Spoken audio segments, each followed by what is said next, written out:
धन्यवाद। शुभ प्रभात। सुदूर सन्देशको यस संवाद श्रृङ्खलामा उपस्थित हुनुभएका सम्पूर्ण अतिथि महानुभावमा यो शुभ बिहानीलाई हार्दिक स्वागत गर्न चाहन्छु।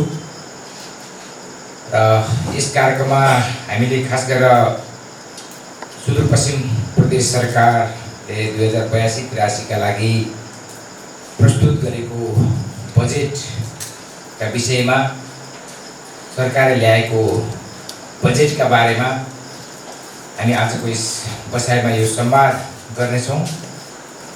र यो सङ्घीय लोकतान्त्रिक गणतन्त्र प्राप्त पछिको यो सायद सम्भवतः 8औं बजेट आइसकेको छ।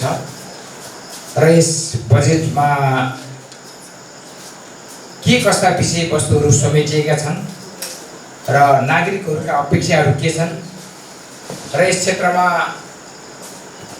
क्षेत्रका बासिन्दाहरूको भनाइ के छ, राजनीतिक नेतृत्वहरूको पनि कुराकानीहरू के छ भन्ने विषयमा त्यति बहस चलिरहेको अवस्था देखिएन र नागरिकहरूले चाहिँ अलिक गुनासाहरू पनि अलि बढी नै गरेको जस्तो हामीले सुन्यौं कि बजेटमा आवश्यकता भन्दा पनि पहुँचका आधारमा बजेटहरू आइरहेको भन्ने जनगुनासाहरू सुनिरहेका छन्। जहाँ आवश्यकता हो त्यहाँ होइन कि जहाँ पहुँच हो त्यो आधारमा बजेट आइरहेको भन्ने प्रश्नहरू यस अघिका बजेटहरूमा पनि उठिरहेका थिए। र आज हामीले यो साँच्चै सङ्घीय लोकतान्त्रिक गणतन्त्र पछिका प्रदेश जुन संरचना अन्तर्गत आएका बजेटहरूमा के नागरिकहरूले भने जस्तै का पहुँच भन्दा पनि के अरे आवश्यकता भन्दा पनि पहुँचका आधारमा मात्रै बजेट आएको हो त, अथवा कहाँ बजेट आउनु पर्थ्यो, कुन विषयवस्तुलाई समेटिनु पर्थ्यो, कुन समुदाय समेटिनु पर्थ्यो, कुन क्षेत्र समेटिनु पर्थ्यो त्यो नआएको हो कि भन्ने विषयमा आज हामीले यस संवाद श्रृङ्खलामा यस क्षेत्रका अग्रज व्यक्तित्वहरूलाई बोलाएर छलफल गर्ने शुभारम्भ एउटा प्रयास गरेका छौँ। यसका लागि हामीले आज सुदूरपश्चिम प्रदेश सरकारका संस्थापक मुख्यमन्त्री तथा केही समय उहाँले पनि अर्थ मन्त्रालयको केही समय भूमिका पनि निर्वाह गरिरहनुभएका व्यक्तित्व सुदूरपश्चिम प्रदेश सरकारका संस्थापक मुख्यमन्त्री त्रिलोचन भट्टज्यूलाई आमन्त्रण गरेका छौँ। सुदूरपश्चिम प्रदेश सरकारका पूर्व आन्तरिक मामिला मन्त्री आदरणीय पूर्णा जोशीज्यूलाई पनि यस कार्यक्रममा आमन्त्रण गरेको छ। उहाँलाई स्वागत गर्न चाहन्छु। र यस कार्यक्रममा नेकपा एमाले सुदूरपश्चिम प्रदेश कमिटीका अध्यक्ष कृष्ण प्रसाद जैसीज्यूलाई पनि यस कार्यक्रममा स्वागत गर्न चाहन्छु। र यस कार्यक्रममा हाम्रा अग्रज व्यक्तित्व, पर्यटन व्यवसायी, नागरिक अगुवा आदरणीय माया दाइलाई पनि म माया प्रकाश भट्टज्यूलाई पनि म हार्दिक स्वागत गर्न चाहन्छु। र यस कार्यक्रममा हाम्रो नाडा केन्द्रका वरिष्ठ उपाध्यक्ष तथा कैलाली उद्योग वाणिज्य सङ्घका वरिष्ठ उपाध्यक्ष पुष्कर भुजारीलाई पनि म हार्दिक स्वागत गर्न चाहन्छु। महासचिव ओम विष्टज्यू अनि सुदूर आर्थिक सरोकार मञ्चका सचिव आदरणीय खेम सरलाई पनि म स्वागत गर्न चाहन्छु। आदरणीय अग्रज पत्रकार हाम्रो चित्राङ थापाज्यू महेन्द्रनगरबाट आइपुग्नु भएको छ, उहाँलाई धेरै धेरै स्वागत गर्न चाहन्छु। नागरिक अगुवा सच्चिदानन्द जोशीज्यूलाई पनि म हार्दिक स्वागत गर्न चाहन्छु। र यस कार्यक्रममा नेपाल पत्रकार महासङ्घ पूर्व केन्द्रीय सदस्य, प्रेस चौतारी नेपालका सुदूरपश्चिम इन्चार्ज, नेपाल भारत पत्रकार मैत्री सङ्घका अध्यक्ष समेत रहनुभएका दिलबाग सरलाई पनि म स्वागत गर्न चाहन्छु। नेपाल पत्रकार महासङ्घका सुदूरपश्चिमका महासचिव शिवराज भट्टज्यू, नेपाल पत्रकार महासङ्घ कैलालीका सचिव तेज भट्टज्यूलाई पनि स्वागत गर्न चाहन्छु। र नेपाल पत्रकार महासङ्घका पूर्व अध्यक्ष आदरणीय जगत सरलाई पनि म हार्दिक स्वागत गर्न चाहन्छु। र पत्रकार दीपक ओलीज्यू, प्रेस चौतारी नेपालका महासचिव भानुभक्त आचार्यजीलाई पनि म स्वागत गर्न चाहन्छु। पत्रकार जीवन विष्ट, निराजन परियार, विवेक नाइडू लगायत सम्पूर्ण साथीहरूलाई म हार्दिक स्वागत गर्दै कार्यक्रमलाई म ढिला नगरिकन हामी यो कार्यक्रमलाई करिब 1 सवा घण्टामा टुङ्ग्याउने गरी यो कार्यक्रम गरेका छौँ। एकदमै व्यस्त समयमा हुन्छ, एकदमै आफ्नो अमूल्य समय प्रदान गरिदिनु भएकोमा म उपस्थित सम्पूर्ण अतिथि महानुभावहरूलाई हार्दिक स्वागत गर्न चाहन्छु र हामी धेरै लामो समय कार्यक्रमलाई गर्ने छैनौँ र यो सँगसँगै बजेट आएको छ। बजेटको छलफल सायद सदनमा सुरु भएको छैन। सदनमा सुरु भइसकेपछि पनि यसका बारेमा थप छलफलहरू हुँदै पनि जालान्। बजेट कस्तो छ भन्ने भन्दा पनि बजेट कसरी ल्याइएको छ भन्ने कुरा प्रमुख हुन्छ। बजेट जसरी आउँछ र जसरी आउनुपर्छ र बजेटमा प्रोग्रामहरू कसरी समेट्नुपर्छ र जनताका भावनाहरू कसरी समेटिनुपर्छ भन्ने विषयमा नै बजेट ल्याउनुभन्दा पहिले नै बहसको आवश्यकता महसुस हुन्छ र त्यो सरकारले गर्ने नै गर्छन्। त्यसलाई कति महत्त्वपूर्ण रूपबाट लिइयो, कति त्यसलाई व्यवस्थित रूपबाट गरियो भन्ने कुरा एउटा समीक्षाको विषय होला। बजेट योभन्दा पहिले पनि मेरै कार्यकालमा पनि 4-5वटा 5वटा बजेट हामीले पनि ल्यायौँ। 6वटा बजेट, पूर्ण बजेट 5वटा बजेट। र त्यो अवस्था एउटा परिस्थितिमा नयाँ पनि थियो र नयाँ तरिकाले हामीले हाम्रो देशको सङ्घीयता नयाँ, हामी नयाँ र हाम्रो सबै व्यवस्था नयाँ भएको कारणले पनि कयौँ 1-2वटा बजेटमा हामीले त्यति व्यवस्थित गर्न नसकेको कुरा नै मैले सार्वजनिक रूपबाट पनि हामीले भनिरहेका छौँ। किनभने अनुभवको कुराहरू बजेट निर्माण गर्नेको लागि आवश्यक पर्ने सामग्रीहरू, कानुनहरू र त्यसको लागि आवश्यक विज्ञताको जुन आवश्यकता हुन्छ त्यो सुरुवाती चरणमा हुने कुरा पनि थिएन। सबै चिजहरू हामीले नयाँ गर्नुपर्ने स्थितिमा त्यसरी व्यवस्थित रूपबाट नभएको हुनसक्छ। तैपनि हामीले त्यसलाई व्यवस्थित गर्दै जाने क्रममा त्यसलाई अलि व्यवस्थित गर्दै पनि लिएर गयौँ, बहसहरू पनि सुरु गर्दै गयौँ, कार्यक्रमहरू पनि त्यसरी तय गर्दै जाने कुराहरू र प्रत्येक वर्ष नयाँ तरिकाले अगाडि जाने कुरा नै रहन्थ्यो र हुनु पनि पर्छ। तर हिजोको परिस्थिति र आजको परिस्थिति फरक पनि छ। हिजो केही पनि नभएको समयमा आउने कुरा र अहिले सबै चिजहरू व्यवस्थित भइसकेको अवस्थामा आउने समय र त्यसमा यो बजेटमा बढी अपेक्षा हुने कुरा स्वाभाविकै हुन्छ जस्तो लाग्छ।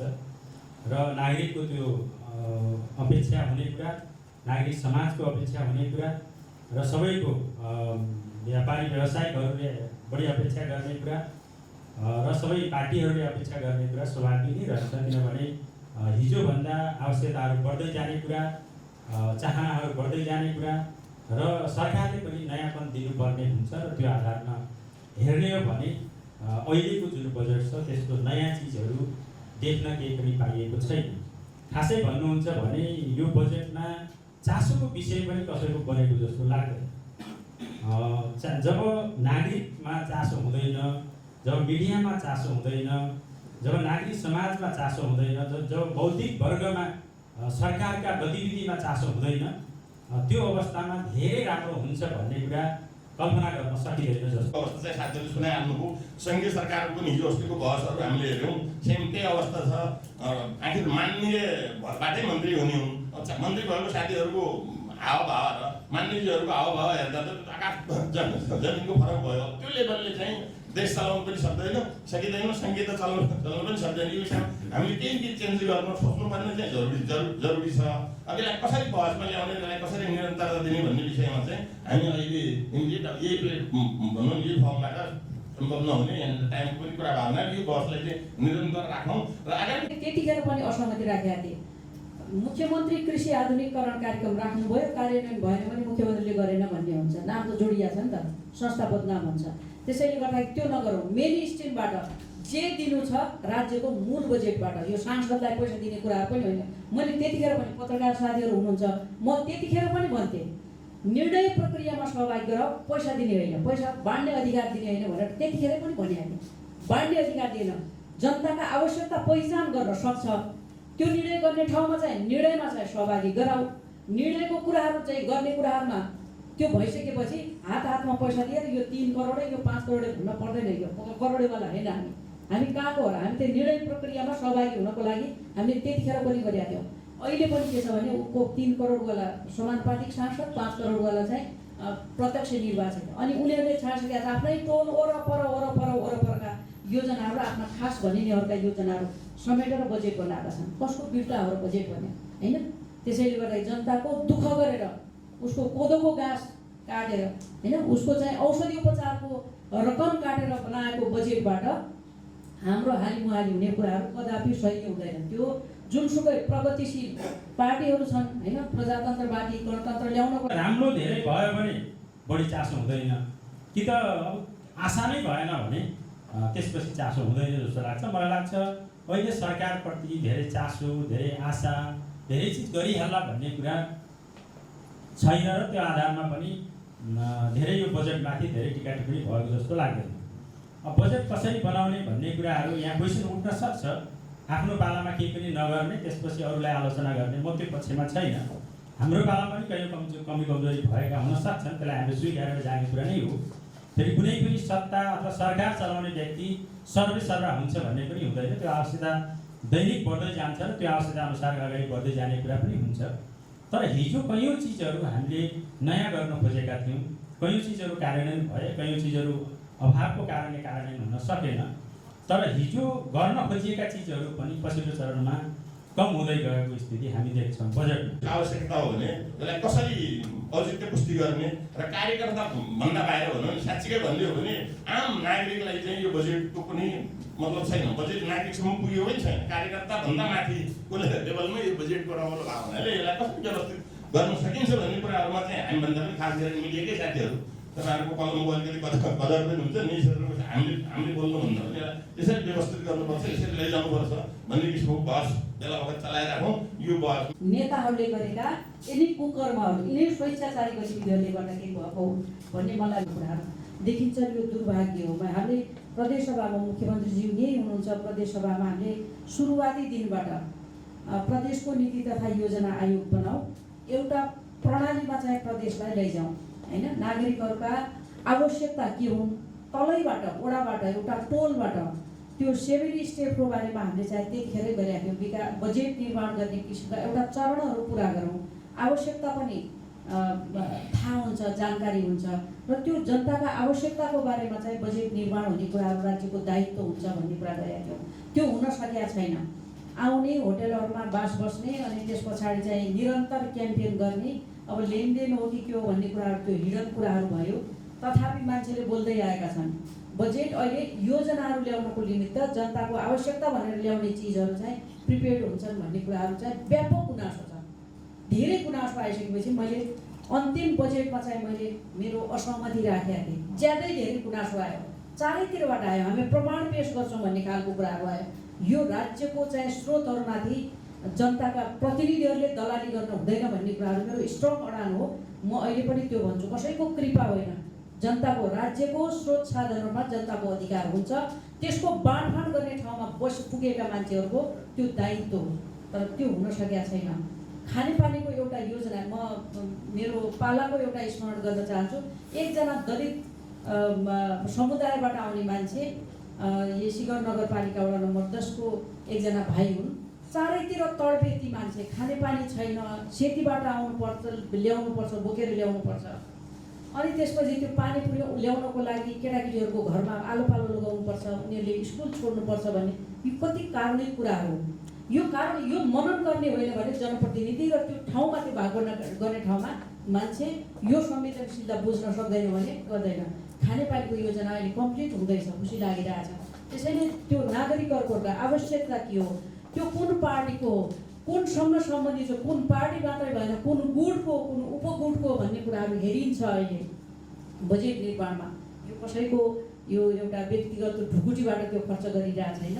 राज्यको सम्पत्तिमा यसरी चाहिँ गर्नु हुँदैन भनेर छ। आजको आवश्यकता के हो त्यो चाहिँ त्यो कसैलाई मतलब छैन क्या। आज आदरणीय त्रिलोचन भट्टज्यूबाट त्यो प्रदेश सरकारले ल्याएको बजेट पत्रकार महासङ्घका पूर्व अध्यक्ष आदरणीय जगत सरलाई पनि म हार्दिक स्वागत गर्न चाहन्छु। र पत्रकार दीपक, मैले भने नि यो बजेटमाथि कुनै आशा, कुनै बहस नै नभएको हुनाले यसमा धेरै मैले त्यति डिटेलमा गरेको भनौँ न एउटा संस्थागत रूपबाट र कहिले पनि घाटा नहुने बजेट हाम्रो प्रदेशमा हामीले ल्याए यो बजेटले चाहिँ अर्थतन्त्रमा के सुधार गर्न सकिन्छ, उद्योग धन्दाहरूलाई कसरी के योजनाहरू आएका छन् कि होइन, बाहिरबाट लगानी भित्राउनका लागि केही स्किमहरू बाँडेको छ कि अथवा ट्याक्सेसनमा केही छुटहरू छ कि भन्ने निश्चितले बुझ्छ। तर महत्त्वपूर्ण कुरा के हो भने कार्यान्वयनको बाटो। अहिले पनि हामी असार मसान्तमा पुगिसकेका छौँ र बजेट भाषण अगाडि जम्मा 34% मात्रै बजेट खर्च भएको छ होइन। करिब हामी 1 महिना मात्र बाँकी रहँदाखेरि 34% मात्र खर्च भएपछि हिजो हामीले चाहिँ केन्द्र सरकारलाई चाहिँ गाली गर्थ्यौँ होइन, मतलब बजेट खर्च गरेन, विनियोजन गरिदिएन भन्थ्यौँ, सधैँ सुदूरपश्चिमलाई सौतेलो व्यवहार गरे पनि भन्थ्यौँ। तर आज आफ्नै हातमा बजेट र आफैले गर्नुपर्ने खर्च पनि नगरेर हामीले कर्मचारी तन्त्रलाई मात्रै दोष देखाएर पनि अब पछिन मिल्दैन। त्यसले गर्नुपर्छ। जहाँ चासो हुन्छ त्यहाँ आवश्यकता अनुसारको चासो र आवश्यकता अनुसारको व्यवस्थापन जरुरी हुन्छ। तर बजेटमाथिको जुन प्रकारको चासो, जुन प्रकारको चिन्ता, जुन प्रकारको बहस हुनुपर्ने हो, मलाई लाग्छ त्यो भएको देखिएन। म कहिलेकाहीँ यसो हेर्छु, हिजो म सरकार चलाइरहँदाखेरि बढीभन्दा बढी चासो पनि बढ्ने गरेको थियो र मलाई खुसी पनि थियो। त्यसले एउटा काम गरिराखेको मान्छेलाई बढी काम गर्ने इच्छा शक्ति जाग्छ। जब चासो नै हुँदैन, आलोचना नै हुँदैन, कुनै खोजी नै हुँदैन भने त्यसले धेरै गरिरहनुपर्छ भन्ने पनि हुँदैन।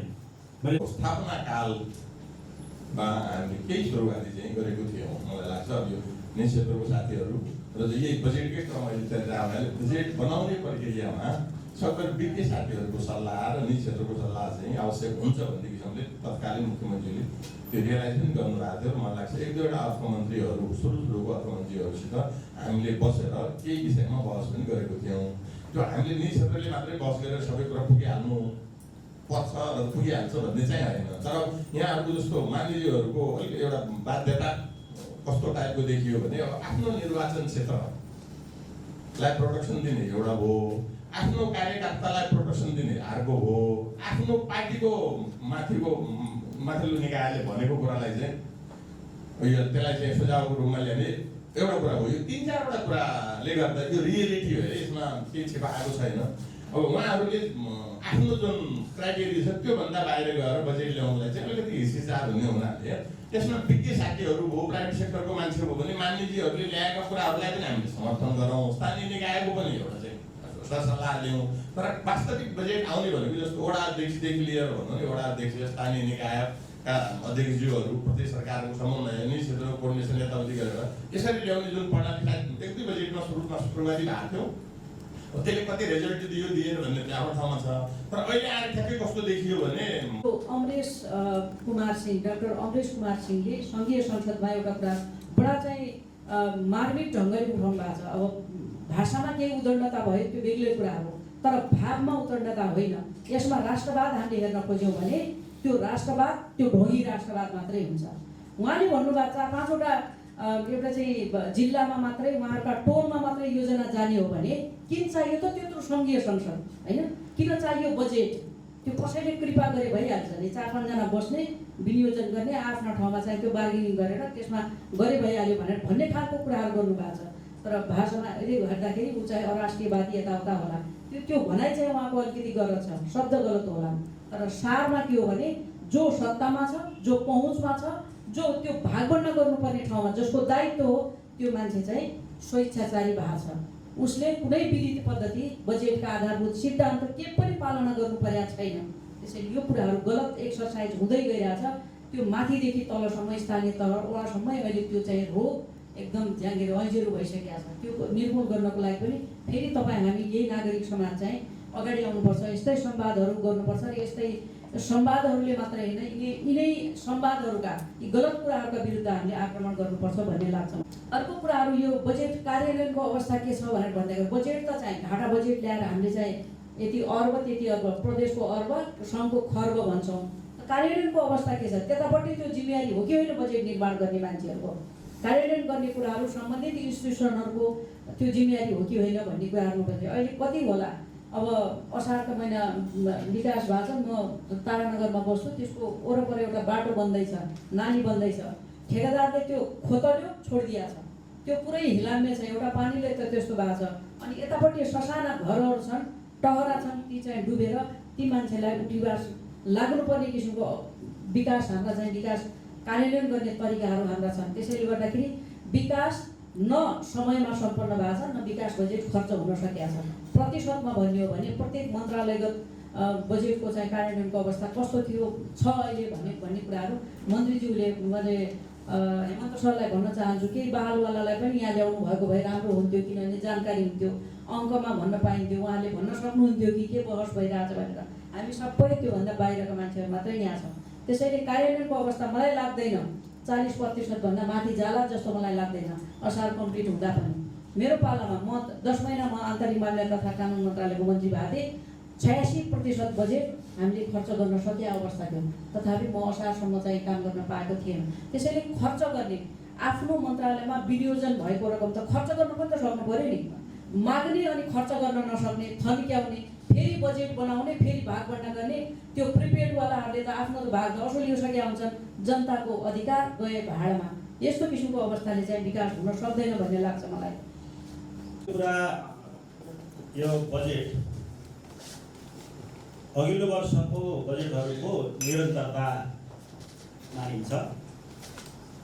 पहिलोको यो संहिता बनिसकेपछिको मुख्यमन्त्री यहाँ हुनुहुन्छ, उहाँ लगायत सम्पूर्ण मन्त्रीहरू र सहभागी नेताहरू, पत्रकारका नेताहरू र उद्यमी क्षेत्र सङ्घका अनुभवी व्यक्तित्वहरू, यहाँहरू सबैलाई म हार्दिक स्वागत गर्न चाहन्छु र नमस्कार गर्न चाहन्छु।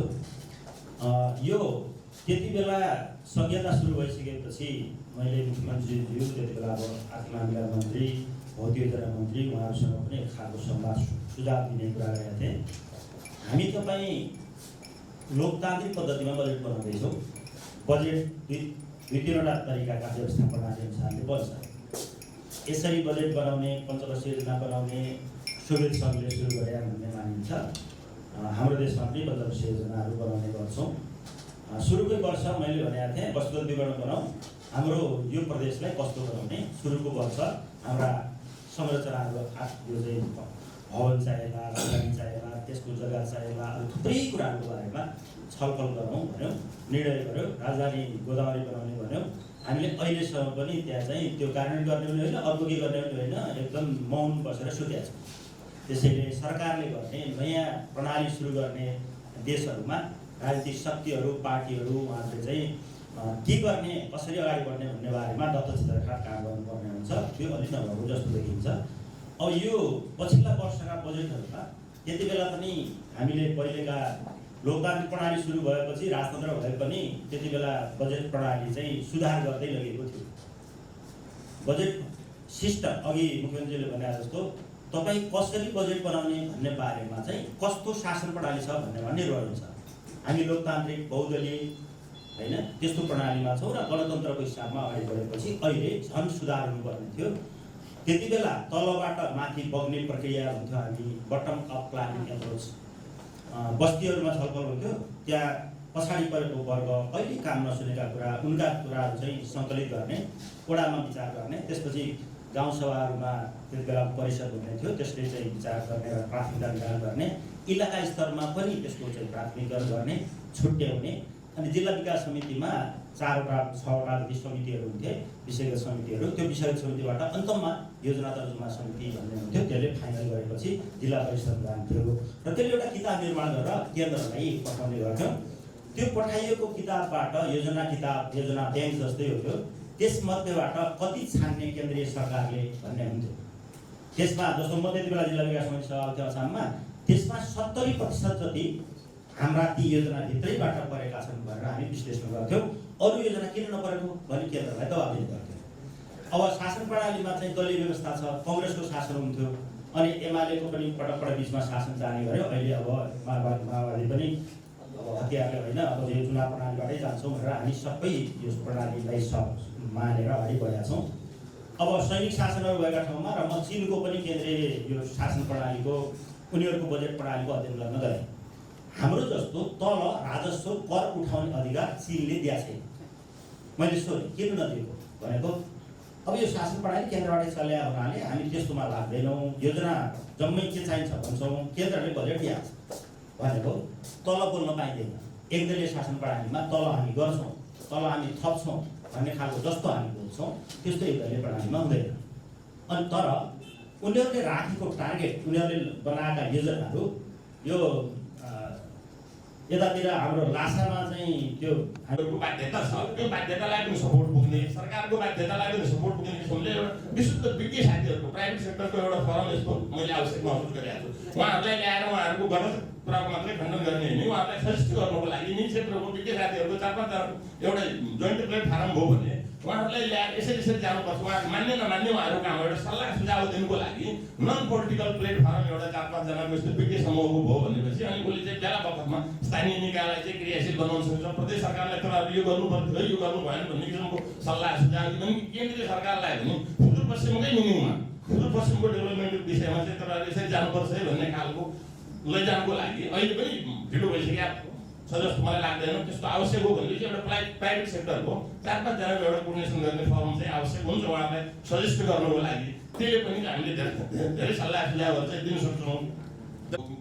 हाम्रो संस्थापक मुख्यमन्त्री भने जस्तै यो यसमा दुईवटा कुरा हुनसक्छ, एउटा त यिनीहरूले राम्रो गरेका छन् भन्ने किसिमले समर्थन गरेका पनि हुनसक्छ, अर्को यिनीहरूले के गर्ने हुन् भन्ने किसिमले मान्छेले वास्ता नगरेका पनि हुनसक्छ। यो दुईवटा विषयमा कुन राम्रो हो तपाईँहरू आफै चुज गर्नुहोस्। तर कस्तो देखियो भने अब अधिकांश बजेट ल्याउने शैलीमा चाहिँ जस्तो अब वडा अध्यक्ष जुनसुकै दलको भयो भने वडाको प्रतिनिधित्वै हो नि, जुनसुकै राजनीतिक दलको भयो भने मेयर त मेयरै हो नि, गाउँपालिका अध्यक्ष अध्यक्षै हो नि। अब चाहिँ पार्टीको लेटर प्याडहरू बढी युज भएको अथवा चाहिँ मान्यजीहरूका लेटर प्याडहरू चाहिँ बढी युज भएको, माथिको निर्देशन नै बढी युज भएर बजेट बनाइएको हो। यो चाहिँ बजेट बनाउने साथीहरूको बाध्यता भन्ने कि यसलाई म छोटकरीमा वितरण प्रणाली जुन छ र हाम्रो बजेट बनाउने प्रक्रिया जो छ यो चाहिँ यही त्रुटि हो कि भन्नेतिर मेरो अनुभवले के भन्छ भने किन उहाँहरूले गलत गरे भने चाहिँ मिल्दैन। संविधान त उहाँहरूलाई त्यस्तो खालको अधिकार दिएको छ, उहाँहरूले आफ्नो स्वविवेकले जुन ठाउँमा जान सकिन्छ त्यो ठाउँभन्दा बाहिर जाने उहाँहरूले 100% गलती गरेको भन्नु मिल्ने ठाउँ त छैन, किनभने हाम्रो प्रणालीले उहाँहरूलाई चाहिँ त्यो ठाउँ दिया हुनाले त्यो काम गरेको हुनसक्छ। त्यसमा राम्रो काम गर्नेहरू पनि ठाउँहरू दिएको छ होला हुन्छ, तर त्यही ठाउँलाई उहाँहरूले टेक्नुभयो। अब यो 1000 रुपियाँको बजेटको कुरो चाहिँ साथीले अघि भनिहाल्नुभयो, त्यसमा मैले पनि अलिकति अध्ययन गरेँ, त्यही हो। तर यो कसरी भइरहेछ के भइरहेछ भन्दा पनि अलिकति मैले चाहिँ के भन्छु भने निजी क्षेत्र प्राइभेट सेक्टरले पनि हामीले हाम्रोतिर फर्केर हेर्दा अलिकति हाम्रो विकनेस हाम्रो ल्याप्सेसहरू पनि कहाँ देखिन्छ भने जस्तो यो बजेट बनाउनुभन्दा पहिले सरकारले हामीले बोलाओस् नबोलाओस् अथवा उहाँहरूले बोलाएपछि हामीले जानुपर्छ, उहाँहरूले यस्तो मिटिङ गर्नुपर्छ भन्ने पनि आफ्नो ठाउँमा ठिक छ। त्यो भएन भने पनि हामी पनि एउटा आफ्नो नैतिक दायित्व हिसाबले पनि निशुल्क साथीहरूले अथवा उद्योगवाणी सङ्घले एफएनसिआईले हाम्रा फ्लोरहरूले पनि उहाँहरूलाई नै बोलाएर अथवा विज्ञ साथीहरू राखेर एक दुईवटा इन्जेक्सन यसरी तपाईँहरूले बजेटमा यसरी जानुपर्छ है भन्ने खालको सुझाव भयो भनेपछि उहाँहरूलाई चाहिँ के संसर्जन गराउने ठाउँ हुन्छ। अब यसले चाहिँ पनि केही न केही उता देला तर अब यो ल्याइसकेको बजेटमा यो गरेन यो गरेन यो भएन भनेर यसको औचित्य चाहिँ त्यति आउँदैन, तैपनि एउटा प्रणालीको विकास चाहिँ हुन्छ। तर हाम्रो नेपाल पत्रकार महासङ्घका पूर्व केन्द्रीय सदस्य प्रेसोत्तर नेपाली शिवराज भट्टज्यू, नेपाल पत्रकार महासङ्घ कैलालीका हुन्छ भन्ने थाहा पाएरै हामी आजभन्दा 10औं वर्ष अगाडिदेखि जति बेला संविधान निर्माणको क्रम थियो त्यो बेलादेखि नै एक बेकार कुरा हो, यसमा नलागौँ, यसले फसाउँछ भन्ने लागेको मान्छे भयो भने मलाई यसको यो नीति आलोचना जान छैन। अब कार्यक्रममा आइसकेपछि दुईवटा कुरा चाहिँ हुन्छ, एउटा के हुन्छ सबैले बोलेको कुराबाट केही दिमाग बन्ने हुन्छ, सुनिँदै गयो। अर्को कुरा केही कुरा आज भनौँ भनेर आएको हुन्छ, त्यसमध्ये म जस्तै बुझ्ने मान्छेहरू यहाँ धेरै 4 जना बोल्नु सायद मभन्दा अगाडि सबैले जस्तो अङ्ग्रेजकोबाट म आज कुरा सुरु गरौँला भनेर सोच्दै आएको थिएँ, दिदीले कुरा गरेर राख्नु हो। अङ्ग्रेजले जे भन्नुभयो त्यसका पक्षमा मलाई झुन्ड्याइन्छ भने पनि म राष्ट्रघाती हुन तयार छु, उसले जे भन्यो त्यो ठिक कुरा भनेको। कसैले मलाई म त त्यही राजनीतिक दलसँग सम्बन्धित पनि हो जसले त्यहाँ नियमापत्ति गर्नु हो र जसको सभामुखले त्यहाँबाट चाहिँ त्यसलाई हटाइदेऊ भन्नु हो, म त्यसको बावजुद म त्यो कुरालाई समर्थन गर्छु। उसले जे भन्नुभयो त्यो ठिकै भन्नुभयो। एक किनकि एकछिनपछि सूर्यजीले उठेर त्यही पार्टीको मान्छेले रिस उठ्या बेला गीता कसैले पढ्दैन पनि भनिदिनु भयो, कुरो गाडी त क्लियर छ। एक कुरा। अर्को कुरा म यहाँ के भन्नु होला भनेर आएको थिएँ भने यो के अरे बजेटको जुन जस्तो औद्योगिकरणको कुरा, अर्को कुरा यो कुरा रङ्गजीले त्यो भनिहाल्नुभयो, त्यस कारण उहाँले पनि त्यो कुरा राखिसकेका कुरा जे छ अर्काको ठाउँबाट ल्याएको पैसाले वा सामग्रीले हामीले आफूलाई चाहिँ जस्तो एउटा सानो उदाहरण दिन्छु। भर्खर कान्तिपुरमा मैले एउटा न्युज पढेँ, न्युज भन्नाले त्यो न्युज त भन्दैन के भन्छ है पत्रकार साथीहरूलाई थाहा हुन्छ। हामीले इरानमा के पठाउँछौँ र इरानबाट के ल्याउँछौँ, इजरायलमा के पठाउँछौँ र इजरायलबाट के ल्याउँछौँ भन्ने एउटा रिपोर्ट कान्तिपुरमा छ, सायद 1-2 दिन भयो। त्यसमा एउटा बडा मिठो कुरा छ, कोट्याएर हेर्नुभयो कि भएन साथीहरूले, त्यहाँ यस्तो सानो अक्षरमा छ, त्यसलाई जुम गरेर हेर्नुभयो भने इरानमा हामीले 83 करोड बराबरको केही सामान पठाएका छौँ, लाख बराबरको केही सामान निर्यात गरेका छौँ। त्यसलाई फेरि जुम गरेर हेरेको 54 लाख बराबरको चाहिँ के रहेछ भन्दा 360 डिग्री बुलडोजर रहेछ। नेपालमा कहाँ बन्छ? 360 डिग्री बुलडोजर नेपालमा बन्दैन। हामी ट्रान्जिट पोइन्ट पनि होइनौँ। हामी यस्तो ठाउँ होइनौँ कि इरानमा सामान पठाउनको लागि कसैले नेपाललाई ट्रान्जिट रुट युज गरोस्। अनि हामी के चाहिँ कुरा गफ दिइरहेको छौँ मान्छेहरूलाई। यसैपालि अस्ति भर्खर आयो कि हाम्रो चाहिँ बिजुली हामीले कति बेच्यौँ भारतलाई भन्ने कुरामा, दैनिक कति करोडको बिजुली हामी बेच्छौँ भन्यौँ। अनि पश्चिम सेती बनाउँछ भन्दाखेरि होइन बिजुली बेच्न हुन्न भनेर हामी नारा लाउँछौँ। हाम्रो राष्ट्रियता बेचिन्छ। हामी राजस्थानको मार्बल लगाएको घरमा बस्छौँ र खुटिया खोलाको गिट्टी बेचौँ न भन्दाखेरि हाम्रो राष्ट्रियता बेचिन्छ। हामी त्यस्तो मुलुकमा बस्छौँ। त्यसकारण हामीले सबै कुराको आलोचना गरेर हजारका बजेट पठाइस् भनेर केही फाइदा छैन। त्यसमा कुरा गरेर टाइम पास हुन्छ। अब बजेट भनेको यो एउटा अर्थतन्त्रको फ्री जाने किसिमले 5-6 अरबसम्म पनि गयो। विगतमा मोरङ र सुनसरीमा मात्र बजेट गयो भनेर कराउने पनि हामीसँग भएको बजेट पनि वर्षमा दिने कम्प्लिट नगरेर त्यो फ्री जाने पनि हाम्रो ठाउँमा देखिएको छ। त्यो असन्तुलित छ।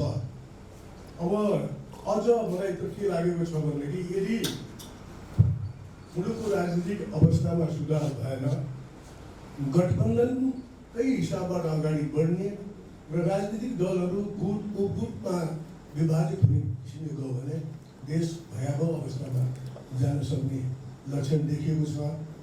सचेत हुनुपर्ने बेला देखिएको छ। अब त्यो फेसबुकमा लेखेका कुराहरू एकदम यो के हुन लाग्यो भनेदेखि मैले देखेको बजेट हरेक वर्ष पब्लिस हुन लाग्यो। लोकप्रियताको लागि, भोटको लागि बजेट आउन लाग्यो। अब त्यो कति कामयाबी हुन्छ मलाई थाहा छैन, तर विगतमा फलानु मान्छे यस कारण जितेको, उसको पालामा यति बजेट हालिदियो आफ्नो निर्वाचन क्षेत्रमा, त्यस कारणले जितेको भन्ने एउटा नयाँ भाषा निर्माण भएको छ। वास्तवमा त्यो भएको पनि छ। अब माननीय पूर्व मुख्यमन्त्रीजीको पालामा पनि एउटा के भन्थ्यो, त्यति बेला हामी डल्लो बजेट भन्थ्यौँ। हामी सोध्थ्यौँ पनि हजुर यो डल्लो कहिले फोड्ने हो भनेर हामी कुरा गर्थ्यौँ। असारको 5 गते योजनाको सम्झौता भएर असारको 25 गते कुनै योजना कम्प्लिट हुन सक्छ संसारमा कहीँ पनि, त्यो हाम्रै प्रदेशमा भइरहेको छ। हाम्रो जस्तो अरू प्रदेशमा पनि भइरहेको छ। यसका विविध कारण छन्। अनि त्यसको नियमन गर्ने, त्यसको निगरानी गर्ने जो प्राविधिक कर्मचारी छ, त्यो गाउँबाट लखेटिएर त्यो साइन गर्न नसकेर भागेर धनगढी आएका उदाहरण पनि हाम्रै प्रदेशमा छ। कारण के भनेदेखि उसले त्यो योजनालाई साइन गर्नै पर्ने, पास गर्नै पर्ने। काम कति भएको छ? 18-19% भएको छ काम। त्यो विचित्रको चाहिँ अवस्था देखिएको छ। अब म धेरै कुरा नभन्नु किनभने यो यहाँहरू व्यक्तिहरू बस्नुभएको छ। के देखाउँछ भन्ने बजेट संस्थागत किन बन्न सक्दैन भन्ने कुरा मुख्य कुरा। एउटा सरकारले गरेको कुरा अर्को सरकारले त्यसको ओनर लिनुपर्छ कि पर्दैन, त्यसलाई निरन्तरता दिनुपर्छ कि पर्दैन। या त त्यो ठिक होइन भने पनि सरकारले त्यसरी पुष्टि गर्नुपर्छ। आउने सरकारहरूले यो हिजोको सरकारले यो कारणले गरेको कुरा ठिक थिएन, त्यस कारणले यसलाई निरन्तरता गर्न सकिँदैन भनेर त्यो पुष्टि गर्नुपर्छ। र तर त्यो पनि हामी देख्दैनौँ, त्यो विषयमा बहस पनि देख्दैनौँ। त्यस कारणले बजेट संस्थागत रूपबाट आउने कुरा र संस्थागत हुने कुरा भएको छैन। र बजेटमा कुनै पनि त्यस्तो आशा लाग्ने कुराहरू हामीले देखेका छैनौँ, किनभने त्यो कुनै सेक्टरमा पनि त्यस्तो देखिँदैन। र बजेटहरू फेरि एउटा कुरा यहाँ एउटा तपाईँहरूले पनि रोजगारी कसरी उत्पादन हुन सक्छ, त्यसै गरेर रोजगारीलाई कसरी हामीले बढावा दिन सक्छौँ। कृषि, सुदूरपश्चिममा कृषि, हिजो यहाँबाट भारत पनि कुनै बेला चाहिँ यहाँको खाद्यान्नहरू बाहिर, तेल चामल बाहिर जान्थ्यो। आज हामीले ती कुराहरूलाई कसरी बजारीकरण गर्न सक्छौँ, कसरी यसलाई कृषिलाई चाहिँ सहुलियत हामीले किसानहरूलाई चाहिँ काम गर्ने वातावरण बनाउन सक्छौँ। अहिले पनि जति पनि युवाहरू विदेश पलायन भइरहेको छ, हाम्रो महत्त्वपूर्ण चिन्ता र चासो के छ भने आफ्नै ठाउँमा केही गर्न सक्ने वातावरण कसरी बनाउने भन्ने हो। त्यसले गर्दा अब जुन अघि पनि कुरा उठ्यो, प्रदेश सरकारको प्रत्यक्ष निर्वाचितलाई 5 करोड र समानुपातिमा 3 करोड, यसले गर्दा कस्तो छ भने यो कुराका हामीले पहिला प्रदेश जुन संरचना अन्तर्गत आएका बजेटहरूमा के नागरिक हाम्रो कार्यकालमा आएका बजेटहरू कहिले कहिले घाटा भएर काम भएर पेमेन्ट दिनु धेरै लामो समय कार्यक्रमलाई गर्ने छैनौँ र आफ्नो जिम्मेवारी भनेको बहालवालाको जिम्मेवारी हो। स्वभावैले बजेट राम्रो बनाउने, त्यसको कार्यान्वयन राम्रो गर्ने भनेको प्रथमतः जिम्मेवारी भनेको अहिलेको बहालवाला सरकारको जिम्मेवारी हो। त्यसलाई कसरी राम्रो बनाउने, बहसमा कसरी लैजाने भन्ने कुराहरू प्रदेश सभाको जिम्मेवारी पनि भएको हुनाले यो प्रदेश सभामा विषय छलफल भएको छैन। हामी यहाँ छलफल गरिरहेछौँ। जुन कुराहरू 1 गते आएको बजेटले अहिलेसम्म चाहिँ छलफलमा छैन जस्तो लाग्छ मलाई। त्यो सन्तुष्टि असन्तुष्टि बाहिरपट्टि मिडियामा, फेसबुकहरूमा, सामाजिक सञ्जालहरूमा देख्ने गरिन्छ। यो बजेट कस्तो भइरहेछ भने यो राज्यको दायित्व, नागरिकको अधिकारका रूपमा यो चाहिँ बजेट प्रयोग हुनुपर्थ्यो, त्यो बन्नु पर्थ्यो होइन। नागरिकहरूको अधिकार के हुन् भन्ने कुराहरू राज्यले पहिचान गरेका छैन। त्यो मैले अब त्यो भाषामा त प्रयोग गर्न सकिनँ, मैले बिचौलिया त भनेर भन्न सकिनँ, त्यो पुष्टि नभएका कुराहरू पनि हुन्। तर त्यो कस्तो भइरहेछ भने त्यो नागरिकहरूले निगाह पाउनुपर्ने, राज्यले निगाह गर्नुपर्ने, नागरिकहरूले चाहिँ बडा त्यो के भन्नाले त्यसरी त्यो अनुग्रही भइदिनुपर्ने खालको बजेटहरू चाहिँ छ। यो छलफल गर्ने सुधारमा एउटा प्रयास गरेका छौँ। यसका लागि हामी त्रिलोचन भट्टज्यूलाई आमन्त्रण गरेका छौँ। संस्थापक मुख्यमन्त्री तथा केही समय उहाँले पनि अर्थ मन्त्रालयको अथवा कहाँ बजेट आउनु पर्थ्यो, कुन विषयवस्तुलाई समेटिनु पर्थ्यो, कुनसँग कि जहाँ पहुँच हो त्यो आधारमा बजेट आइरहेको भन्ने प्रश्नहरू यस अघिका बजेटहरूमा पनि वर्षसम्म पानी परेन भने भएका योजनाहरू जो चाहिँ अहिले बग्ने योजना भन्दैछौँ हामी, ती चाहिँ जेठभित्र गर्न सक्नु पर्यो। उसले बन्दको यसो हिसाब गर्ने हो भने त्यसबाट चाहिँ केन्द्रीय बजेटमा 16-17% हामी पुँजीगत अनुदान गर्छौँ र खर्च गर्छौँ भन्छौँ, त्यो पनि गर्न सक्दैनौँ। अनि मुलुकलाई अगाडि बढाउनको निम्ति यही तरिका हो भने यो अहिलेको असार बजेट आएको थियो, आज 6-7 दिनसम्म बन्द भएको छ। यो हाम्रो काम गर्ने तरिका के हो? हामीलाई सत्तारूढ दल भएकै कारणले धेरैभन्दा धेरै प्रश्न चाहिँ उठाएको। जिम्मेवारी सत्तारूढ दल 1 महिना अगाडि सारौँ न यो आर्थिक वर्ष भन्ने, साउनदेखि असाढसम्म अर्काले लेखेको जोहना ज्योतिषले हेराएको भन्ने हो। यो यसलाई सुधार, यसलाई चाहिँ असाढ भनौँ, असाढमा शान्त होइन कि जेठमा शान्त भनौँ। सांसदहरू किन बोलिरहेका छन् त्यसरी? संसदहरूमाथि पनि त्यो भएको हुनाले अब यो ठिक छ।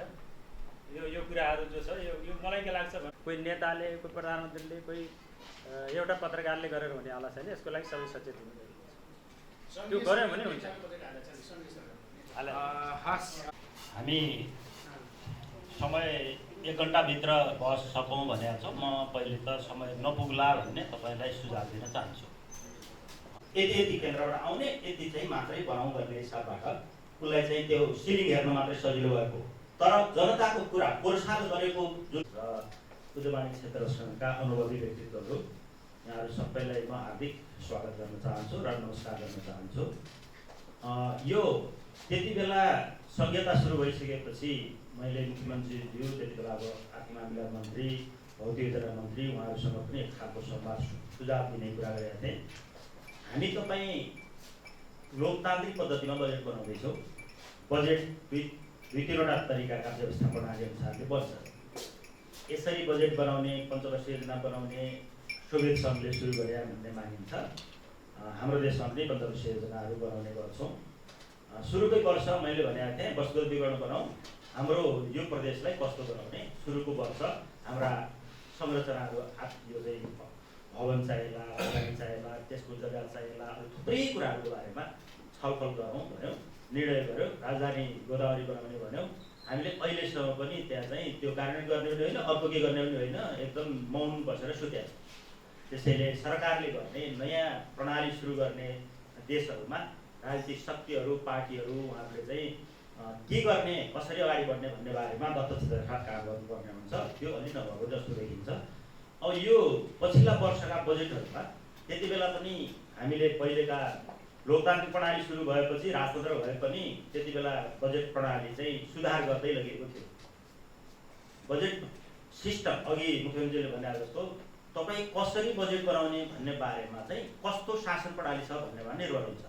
हामी लोकतान्त्रिक बहुदलीय होइन त्यस्तो प्रणालीमा छौँ र गणतन्त्रको हिसाबमा अगाडि बढेपछि अहिले झन् सुधार हुनुपर्ने थियो। त्यति बेला तलबाट माथि बग्ने प्रक्रिया हुन्थ्यो, हामी बटम अप प्लानिङ एप्रोच, बस्तीहरूमा छलफल हुन्थ्यो, त्यहाँ पछाडि परेको वर्ग कहिले काम नसुनेका कुरा उनका कुराहरू चाहिँ सङ्कलित गर्ने, वडामा विचार गर्ने, त्यसपछि गाउँसभाहरूमा त्यति बेला परिषद हुने थियो, त्यसले चाहिँ विचार गर्ने र प्राथमिकता निर्धारण गर्ने, इलाका स्तरमा पनि त्यसको चाहिँ प्राथमिकरण गर्ने, छुट्याउने, अनि जिल्ला विकास समितिमा 4वटा 6वटा समितिहरू हुन्थे, विषयगत समितिहरू। त्यो विषयगत समितिबाट अन्तमा योजना तर्जुमा समिति भन्ने हुन्थ्यो, त्यसले फाइनल गरेपछि जिल्ला परिषद जान्थ्यो र त्यसले एउटा किताब निर्माण गरेर केन्द्रलाई पठाउने गर्थ्यौँ। त्यो पठाइएको किताबबाट योजना ब्याङ्क जस्तै हुन्थ्यो, त्यसमध्येबाट कति छान्ने केन्द्रीय सरकारले भन्ने हुन्थ्यो। त्यसमा जस्तो म त्यति बेला जिल्ला विकास समिति सभापति असाममा, त्यसमा 70% जति हाम्रा ती योजनाभित्रैबाट परेका छन् भनेर हामी विश्लेषण गर्थ्यौँ। अरू योजना किन नपरेको भनी केन्द्रलाई दबाब दिने गर्थ्यौँ। अब शासन प्रणालीमा चाहिँ दलीय व्यवस्था छ, कङ्ग्रेसको शासन हुन्थ्यो, अनि एमालेको पनि पटक बिचमा शासन जाने गर्यो। अहिले अब माओवादी पनि अब हतियारले होइन, अब यो चुनाव प्रणालीबाटै जान्छौँ भनेर हामी सबै यस प्रणालीलाई मानेर अगाडि बढेका छौँ। अब सैनिक शासनहरू भएका ठाउँमा र म चिनको पनि केन्द्रीय यो शासन प्रणालीको उनीहरूको बजेट प्रणालीको अध्ययन गर्न गएँ।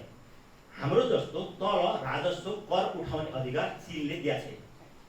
मैले सोधेँ किन नदिएको भनेको अब यो शासन प्रणाली केन्द्रबाट चल्या हुनाले हामी त्यस्तोमा लाग्दैनौँ, योजना जम्मै के चाहिन्छ भन्छौँ, केन्द्रले बजेट दिइहाल्छ भनेको तल बोल्न पाइँदैन। एकदलीय शासन प्रणालीमा तल हामी गर्छौँ, तल हामी थप्छौँ भन्ने खालको जस्तो हामी बोल्छौँ त्यस्तो एकदलीय प्रणालीमा हुँदैन। अनि तर उनीहरूले राखेको टार्गेट, उनीहरूले बनाएका योजनाहरू यो यतातिर हाम्रो लासामा चाहिँ त्यो हामी हेर्नु गएको बेला 2002मा यस्तो कुरा पनि चेक गर्नु पर्यो। अनि जसले बिगारेको छ थाहा पायो भने त्यो व्यक्तिको हो भने नाम आइसकेपछि त्यसलाई लिएर थुनिहाल्नुहोस्। लोकतन्त्रमा पनि बढ्ता उदार हुने, जे पाएदेखि गर्ने सुने बेसिरहने, त्यस्तो गर्नु हुँदैन, थुन्नुहोस् भन्ने समेत निर्देशन दिएको थियो। तर अहिलेसम्म त्यस्तै गरेको कहाँ कसले के बिगार्यो भन्ने थुनिरहेको चाहिँ पाइएको छैन।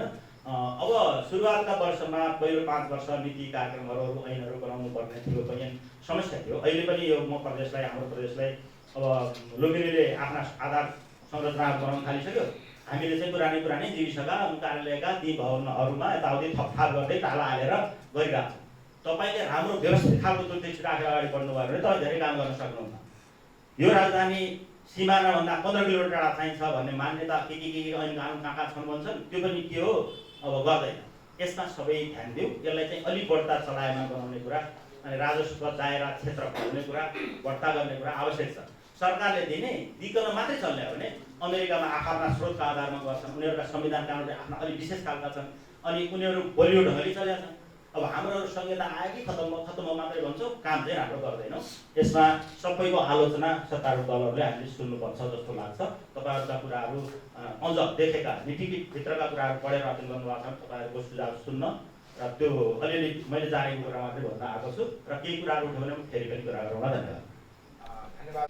यहाँको प्रदेशले यसपालि सबै सालका जे भनिएका थिए छुटेका होला, सबै एड्रेस भए। अलिक भए या भएनन् भने पूर्व संवाद गर्ने, बजेटभन्दा अगाडिको संवाद गर्ने प्रक्रियामा अर्थविकास कुरा सुन्नु पर्यो, तलबाट मान्छे कुरा धेरै सुन्नु पर्यो। त्यो प्रणाली कायम गर्दाखेरि नीति तथा योजना आयोग अलिक बनाउन ढिलो भयो यो हाम्रो प्रदेशमा।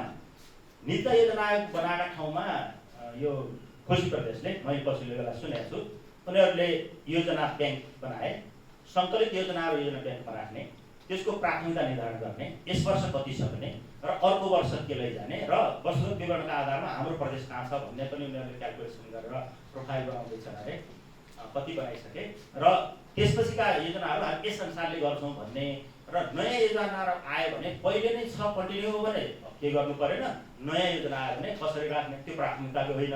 यो वर्ष सकिन्छ कि छैन, बजेट कति हुन्छ, त्यो नीति तथा योजना आयोगले गर्ने सुझाव दिने कामहरू त्यो हो। हाम्रो भर्खर बनाएको छ, त्यसले केही काम गर्न सकेका छैन। अनि खरिद प्रक्रियाको कुरा जस्तो यो तपाईँले बजेट बनाउँदैमा 1000देखि लिएर कति करोडसम्मका योजनाहरू बनाएर हामीले सङ्घीय प्रणालीमा यो गणतन्त्र बनाउँदाखेरि लामो बहस गरेका थियौँ। सबैका काम मै गर्छु नभन्नुहोस् न। केन्द्रीय सरकारले मैले चाहिँ यो साना अघि मुख्यमन्त्रीले भनेको कुरामा छुटिहाल्यो भने के गर्ने भन्नेमा उसलाई समानीकरण अनुदान दिएर, अरू दिएर, सशक्त निशक्त अनुदान दिएर साना कामहरू गर्न सकिन्छ। तर तपाईँले चाहिँ 2 लाख योजना पनि अगाडि गर्ने हो भने किन यो संहिता चाहियो होइन? केन्द्रीय सत्ता बनाउने, तलको निकाय बनाउने, त्यसपछि बिचको प्रदेशको त कामै भएन। प्रदेश मात्र यो चाहिँ स्थानीय तह बनाउनु भनेको यो हुँदैन डरायो। अनि न यो त्रिपुरा यो हाम्रो केरलाको जस्तो छ, न क्यानाडाको जस्तो छ, न अमेरिका जस्तो हो, यो केबिनेट जस्तो चाहिँ हाम्रो संहिता यो प्रणाली भएको छ। तपाईँलाई दिएका संविधानका अधिकार सूचीहरू छन्, दोहोरो सूची छन्, साझा सूचीहरू छन्। साझा सूचीमा छलफल गर्ने, के गर्ने, के काम गर्ने र आफ्ना अधिकारका सूचीका खरखर त्यो मात्रै काम गर्ने हो भने नीति तथा कार्यक्रम बनाएर प्राथमिकता निर्धारण गर्ने, त्यसको आधारमा के गर्नु पर्ला, कति बजेट छ भने विचार गर्ने, पुगे त्यसबाट गर्ने, नभए ऋण पनि दिनु पर्यो। मैले केरलाको एउटा चाहिँ स्थानीय सरकारलाई हेरेको, खानेपानी चाहिने भयो, अब सरकारले दिँदैन स्टेट गभर्मेन्टले, अनि केन्द्रबाट पनि सबै बजेट पुग्दैन, उसले ऋण लिन्छ 4, 5, 7 करोड ऋण लिन्छ केरलाको एउटा ग्रामपालिकाले। अनि हाम्रो प्रदेश सरकारले ऋण लिने आँट गर्नु परेन? तपाईँको यहाँ रोड बनाउनु पर्यो, तपाईँको नगरी नहुने पुल बनाउनु पर्यो, तपाईँले केही नगरी नहुने खालका काम गर्ने हो भने युगोस्लाभियाको पहिलेको त्यो मार्सकिटोको कथा सुनिन्छ। चाहिएको ऋण टन्नै ऋण लिनुहुन्थ्यो, तर ऋण समयमा भुक्तान गर्नुहुन्थ्यो। त्यसको लागि चाहिँ अब अरू घाटाइ भयो, ब्याङ्कबाट लिनु पर्यो, तान्नै पर्यो भने पनि ऋण चुक्ता गरिहाल्ने, अनि चाहिँ फेरि ऋण। अब प्रणाली जनताको कुरा सुन्ने। अब अहिले कस्तो देखिन्छ भने पहिले केन्द्रले बजेट आउँछ, यति बजेट सिरिङ दिन त सजिलो भएको छ। त्यसपछि प्रदेश एउटा हिस्सा लिनको लागि भ्रष्टाचारको विरोध, एउटा साँच्चै रोक्नको लागि स्वरूप फरक भएर आउँछ। उति फेसबुकमा दुनियाँ हेर्दाखेरि बजेट ठिक गर्नुभन्दा अलिक त्रुटि र 4-5 दिन 5-7 दिनपछि 10-15 दिनपछि त्यो कुरा बिर्सेर फेरि अगाडि बढ्ने, अर्को वर्षको त्यो बजेटमा तयारी लाग्ने एवं प्रकारले 8वटा बजेट मैले पनि धनगढीमा बसेर देख्ने अवसर पाएँ।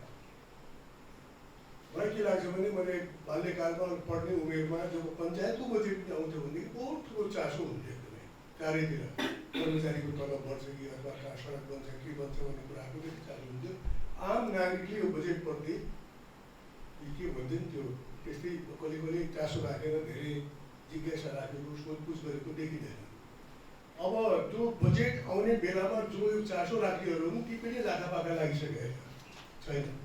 उनले आफ्नो काम भयो, हेरे रेड बुक हेरे, कसको बजेट पऱ्यो, के पऱ्यो, कहाँबाट के हुनुपर्ने थियो ती पनि भेटिँदैनन् अहिले धनगढीमा।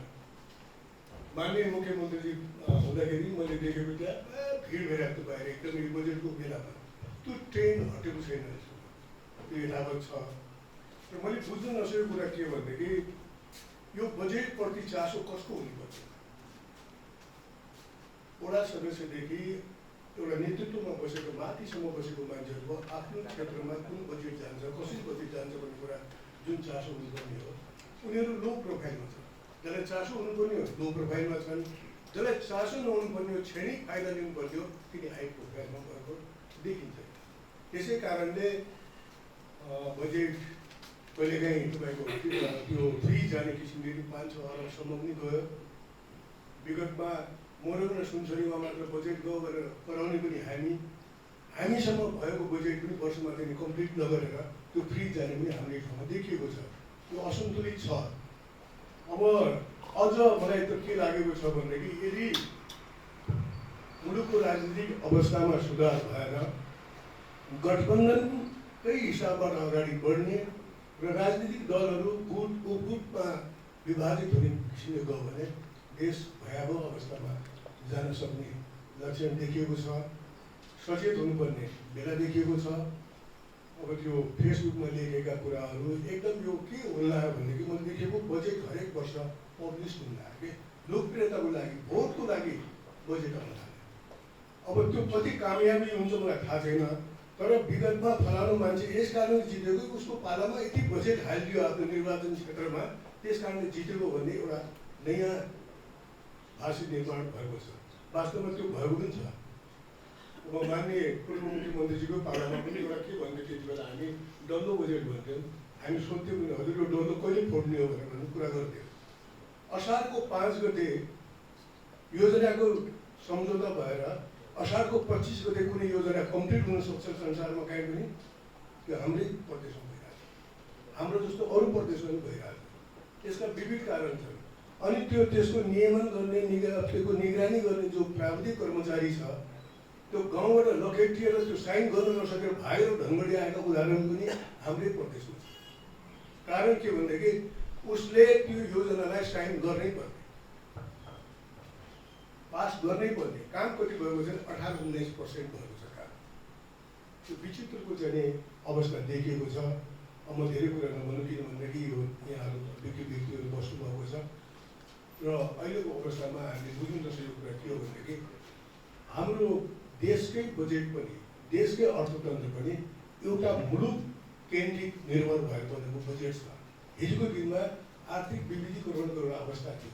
हामी कहाँ साबुन लत्ता कपडा चीनबाट आउने, सिमेन्ट सरिया थाइल्यान्ड र जापानबाट आउने, रसाबाट ट्र्याक्टर आउने र विविधीकरणको अवस्था थियो। कुनै त्यस्ता दुई देशको बिचमा ठुलो युद्ध भएको अवस्थामा त्यसमाथि निर्भर रहेको देशमा त्यसै पनि हाहाकार मचिन्छ। मैले भन्न खोजेको भारतमाथि निर्भर हो। क्लिङ्कर नआएर हाम्रो यहाँ सिमेन्ट बन्दैन। हामी जति फुर्ती गरे पनि कच्चा पदार्थ भारतबाट आएको छ। आज नेपालको सबैभन्दा निर्यात योग्य वस्तु के भन्दाखेरि भटमासको तेल र पाम आयो। त्यो कच्चा पदार्थ कहाँबाट आउँछ? भटमास त हामीसँगै छ नि त देशभित्रै। त्यस कारणले हामी कच्चा पदार्थ पनि लिएर त्यसलाई प्रशोधन गरेर बाहिर पठाएर त्यसलाई निर्यातमा देखाएर अनि बजेटमा आयात निर्यातको परिस्थिति हामी देखिरहेका छौँ। यथार्थमा त्यो होइन। हामी भारतमाथि अत्यन्त निर्भर भएको अवस्था छ।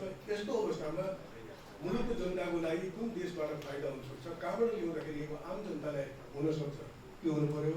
र सरकारले बजेट कस्तो बनाउनु पर्यो भने आम नागरिकको लागि जसको पहुँच छैन, राज्यको शासन सत्तामा पहुँच छैन, जसको आवाज सुनिँदैन, तीमाथि चाहिँ केन्द्रित गरेर बजेट ल्यायो भने मलाई लाग्छ आजको कमीलाई अब आउने सरकारले अलिकति विश्लेषण गरेर राम्रो किसिमले बजेट ल्याओस्। अब आपसमै यो विवाद गरेर यो भनेर यो केही हुनेवाला छैन। सबै जिम्मेवारी हामी सबै नागरिकको भएको हुनाले हामी सचेत हुनुपर्ने आवश्यक छ। कस्तो अवस्थामा पुगेको छ भन्दाखेरि यो चालुको पैसा कम खर्च भयो भने बजेट बढ्थ्यो भनौँ भनेर 7 अर्बभन्दा प्लस योपालि खर्च नहोला र आगामी वर्षमा भन्ने कुरा जोडेर उसले 7 अर्ब अपेक्षा राखेको छ। लास्ट इयर 5 इयर 5 अर्ब थियो भने 33 प्लस पुगेको छ। 34 प्लस 7 31 2 अर्ब सरकारसँग केही फन्डहरू हुन्छ, मन्त्रीहरू हुन्छ। योपालिको फन्डहरू हेर्नुभयो भने निजहरूसँग 50 करोड त्यसको आसपास पनि छैन होला। वित्तीय व्यवस्था आदि इत्यादि निश्चित सरकारसँग एउटा ढुकुट्यो। त्यसरी 33 प्लस भयो है। सत्यनारायण सरलाई धेरै ज्ञान छ, मभन्दा बढी मात्रै होला। अर्को कुरा आन्तरिक आयको रेसियो हामीले कन्टिन्यू हेरौँ त आन्तरिक आय बढ्नुपर्छ कि गर्नुपर्छ। यति भने मैले 1.5 पुगिरहेको छैन, 1.5 पुगिराखेको छैन। 40 थियो, 140 करोड योपालि कति होला भनेपछि हाम्रो स्थिति के हो? अरू मेजर के भयो इभेन्ट्स भन्ने कुरा यो बजेट निर्माणको बजेट कम्प्लिटली हाइज्याक भयो। योपालि मात्रै चमत्कार भयो भने हाइज्याक भन्ने शब्द कन्टिन्यू हो, अनौठो हाइज्याक भयो। यो धेरै सत्यनारायण सरले भनेको छ, कम्तीमा 100वटा उदाहरण भन्न सकिन्छ। यहाँ यसको समय छैन। हाइज्याक त्यो एकदम डरलाग्दो परम्परा हो। यहाँनिर प्रणाली हामीलाई लास्ट इयरभन्दा गरिबीको इन्डिकेटरमा सुदूरपश्चिम अहिले सबैभन्दा लास्ट छ होइन। प्रणालीले हामीलाई धेरै छिनेको छ। 4th प्लसमा प्रणाली जाँदैछ होइन। अहिलेको प्रणाली हामीभन्दा यति धेरै व्यवस्थित ढङ्गले अगाडि बढाएको छ। प्रणालीले वैशाख के अरे चैतमै सबै बजेटका आधारभूत कामहरू सकिसक्छ। नजिकै बुझ्यो हुन्छ। हामी 1 हप्तामा बजेट बनाउँछौँ, 72 घन्टामा बजेट बनाउँछौँ। कोही सुत्दैन राति 72 घन्टा बस्दैन। त्यो विधि र नीतिमा समस्या जस्तो भइरहेको छ। यो हामीमा मात्रै होइन, लुम्बिनी धेरैले भन्यो, लुम्बिनीको कतिले राख्छ। लुम्बिनीमा आजको दिनमा के हामीभन्दा प्र्याक्टिसमा केही बेस्ट छ भनेहरू लुम्बिनीमा आज चाहिँ के भइरहेको छ? आज लुम्बिनीको हाउस यहाँभन्दा बढी टेरिया छ सुदूरपश्चिमभन्दा। भोलि हाउस यहाँ छ, भोलि त के होला हेर्नु बाँकी छ। लुम्बिनीमा के चाहिँ भयो भन्दाखेरि मुख्यमन्त्री र अर्थमन्त्रीको भिआइपी लिस्ट योजना छुटेर क्या एकदम ठुलो कन्फ्लिक्ट छ। के गर्ने? मुख्यमन्त्री र अर्थमन्त्रीकै लिस्ट छुटेर क्या भनेपछि त्यो प्रणाली बेस्ट प्र्याक्टिस हो नि त्यो भन्नु पर्यो। अब अरू लुछाचुडीको कुरा गरौँ बजेट मसित लाग्यो है। लुछाचुडीको कुरा गरेर एउटा इक्जाम्पल भन्छु र त्यसले सबै कुरा समेटेर लाग्छ। यो बजेटको भागमा मिलेर एउटा छलफल बनाए। सांसद प्रत्यक्षले कति दिने, समानुपातिकलाई कति दिने, प्रत्यक्षले 5 लियो, 4बाट योपालि 5 हो, 1बाट बढाइयो, कोषा 2बाट 3 समानुपातिकको बाटो लाग्यो। एउटा छलफल भयो मेजर संसदीय दलमा कुनै पार्टीमा। अनि प्रत्यक्ष निर्वाचितले के भन्नुभयो भने तपाईँहरू चुनाव लडे होइन, खर्च भएको छैन, किन बजेट चाहिन्छ? यही हो एकजना प्रत्यक्ष निर्वाचित भन्नु। यसले के भन्छ त भने यसले के सङ्केत गर्छ भने त्यो चाहिँ ओपन भयो। बजेट केका लागि त सांसदलाई भन्दा अब त्यसमा केही व्याख्या गर्नु परेन, अनुमान पनि गर्नु परेन, त्यो चाहिँ स्थापित कुरा छ। अब त्यति नै भनिसकेपछि बैठकमा संसदीय दलले त्यो कहाँ चाहिँ के प्रयोजनका लागि हुन्छ होला भन्ने कुरा हामी अनुमान गर्छौँ होला जस्तो लाग्छ।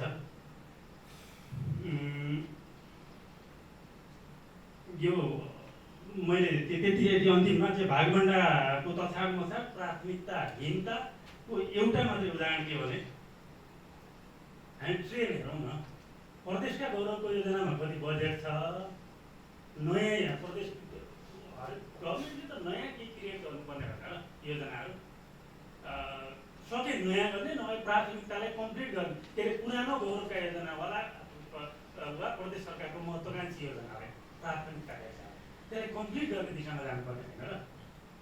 भनेपछि आज चाहिँ 5-6 वर्ष अगाडि सुरु भएका गौरवका योजनाको अहिले बजेट कति छ एनालाइसिस गरौँ। अङ्क मैले यहाँ भने ट्रेनको मात्रै कुरा गर्नुपर्ने, यो योजनामा कति योजना कति व्याख्या गरेर के अरे सबै भन्न समय छैन। भनेपछि हामी प्राथमिकताका हिसाबले हामी कहाँ छौँ, गतिहीनताको पराकाष्ठा हुँदैछ।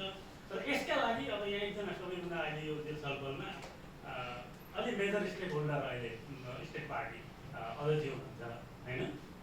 पार्टीहरूको के रोल हो भन्ने भयो क्या। अब पार्टीले कमान्ड गर्दै गर्दैन यसमा केही कोर्डिनेसन हुन्छ कि हुँदैन। अब गफै गरेर हामीले यसरी कन्टिन्यू गर्ने हो भने दिनाङ्कले भने यो त गफ त हुँदै आएको, हाम्रो त आलोचनाहरू छन्, त्रुटिहरू छन्, के अरे केही विवेचनाहरू छन्, केही सुझावहरू पनि छन्, हामी गरिरहेकै छौँ। आज सुदूर संसदीय गरेर नागरिक तहले यही पात्रहरूले गरेको। तर स्टेट पार्टी रेस्पोन्सिबल हुन्छ कि हुँदैन? अझ मेजरली सत्तामा भएको पार्टीले केही गर्छ, केही कमान्ड गर्छ कि गर्दैन? प्रश्न चाहिँ त्यहाँ छ होला जस्तो लाग्छ। केही कोर्डिनेसन र कनेक्सन हुन्छ कि हुँदैन? त्यो चाहिँ देखिरहेको छ। मैले यति भने धन्यवाद। बुदा मात्रै राखेँ। पहिलो कुरा यहाँ पनि छलफल भयो र हामी सबैलाई थाहा भएको कुरा के हो भने जो बजेट विनियोजन भइरहेको छ अहिले मात्र होइन कि विगतका केही वर्ष यता एउटा प्रश्न गम्भीर रूपमा उठेको छ। त्यो के भने जो कमिसनमा बजेट विनियोजन हुन्छ, जो खरिद बिक्री हुन्छ, यहाँ डेजी पाण्डे सरले त अझै स्पष्टसँग होइन आफ्नो प्रमाणसहित पनि पेश गर्नुभयो। यो कुरा कसरी रोक्ने भन्ने कुरा गम्भीर चिन्ताको विषय हो।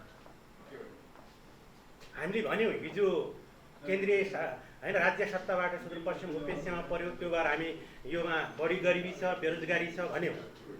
तर प्रदेश सरकार आफ्नै आँगनमा आउँदाखेरि प्रदेश सरकारले विनियोजन गरेको बजेट अब कमिसनबाट वितरण हुन्छ, आवश्यकताका आधारमा हुँदैन भने योभन्दा ठुलो चिन्ताको विषय केही हुन सक्दैन।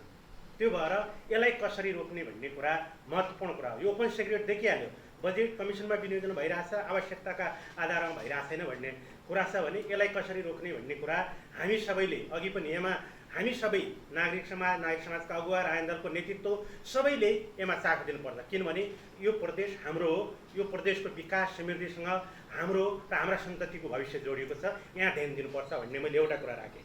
र दोस्रो कुरा अघि पनि कुरा आयो, अहिले जसरी गरिबी बेरोजगारी सुदूरपश्चिम प्रदेशमा छ र अघि पनि हाम्रो होइन पुष्कर सरले भन्यो, मैले पनि यो संसार पनि लेखेका थिएँ। 2040 सालकै दशकको कुरा गर्ने हो भने यहाँबाट चामल ढाकासम्म निर्यात हुन्थ्यो।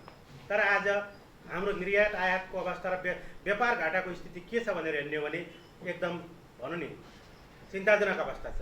त्यो भएर यो बजेट विनियोजन हुँदाखेरि सुदूरपश्चिमको गरिबी कसरी न्यूनीकरण गर्ने, अनुमूलन गर्ने, सुदूरपश्चिमको स्वरोजगार कसरी होइन गर्ने, क्रिएट गर्ने, रोजगारी कसरी बढाउने भनेर खास गरी सुदूरपश्चिमको अर्थतन्त्र बलियो बनाउने गरी जुन किसिमको नीति, जुन किसिमको योजना बन्नु पर्थ्यो त्यो बनेको देखिँदैन। मलाई के लाग्छ भने त्यसका लागि उत्पादन वृद्धिमूलक उत्पादन बढाउने गरी जबसम्म बजेट विनियोजन हुँदैन, त्यो किसिमको जबसम्म प्लान हुँदैन, तबसम्म सुदूरपश्चिमको दिगो विकास समृद्धि र उन्नति हुन सक्दैन।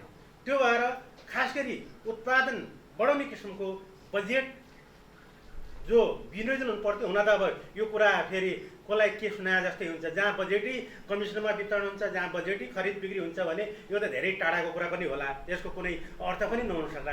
तर सुदूरपश्चिमको यदि हामी दिगो विकास, सुदूरपश्चिमको समृद्धि, सुदूरपश्चिमको उन्नतिको यदि कुरा गर्ने हो भने निश्चित रूपमा सुदूरपश्चिमका सम्भावनाका क्षेत्रहरू के छन्, सम्भावना कहाँ छ र सुदूरपश्चिमको अर्थतन्त्र मजबुत कसरी बनाउन सक्छ भनेर यहाँको उत्पादन बढाउने र अन्य कहाँ क्षेत्रमा म त्यतातिर गएन, हामीले पटक पटक बहस गरिरहेछौँ, त्यो कुरा लेखिरहेछौँ, सबैलाई यो कुरा जानकारी पनि छ। तर कुरा के हो भने बिरालोको घाँटीमा कसले त्यो घन्टी झुन्ड्याउने भन्ने कुरा मात्रै, कुरा सबैलाई थाहा छ, तर त्यो कसले लागू गर्ने, कसले कार्यान्वयन गर्ने भन्ने कुरा मात्रै हो।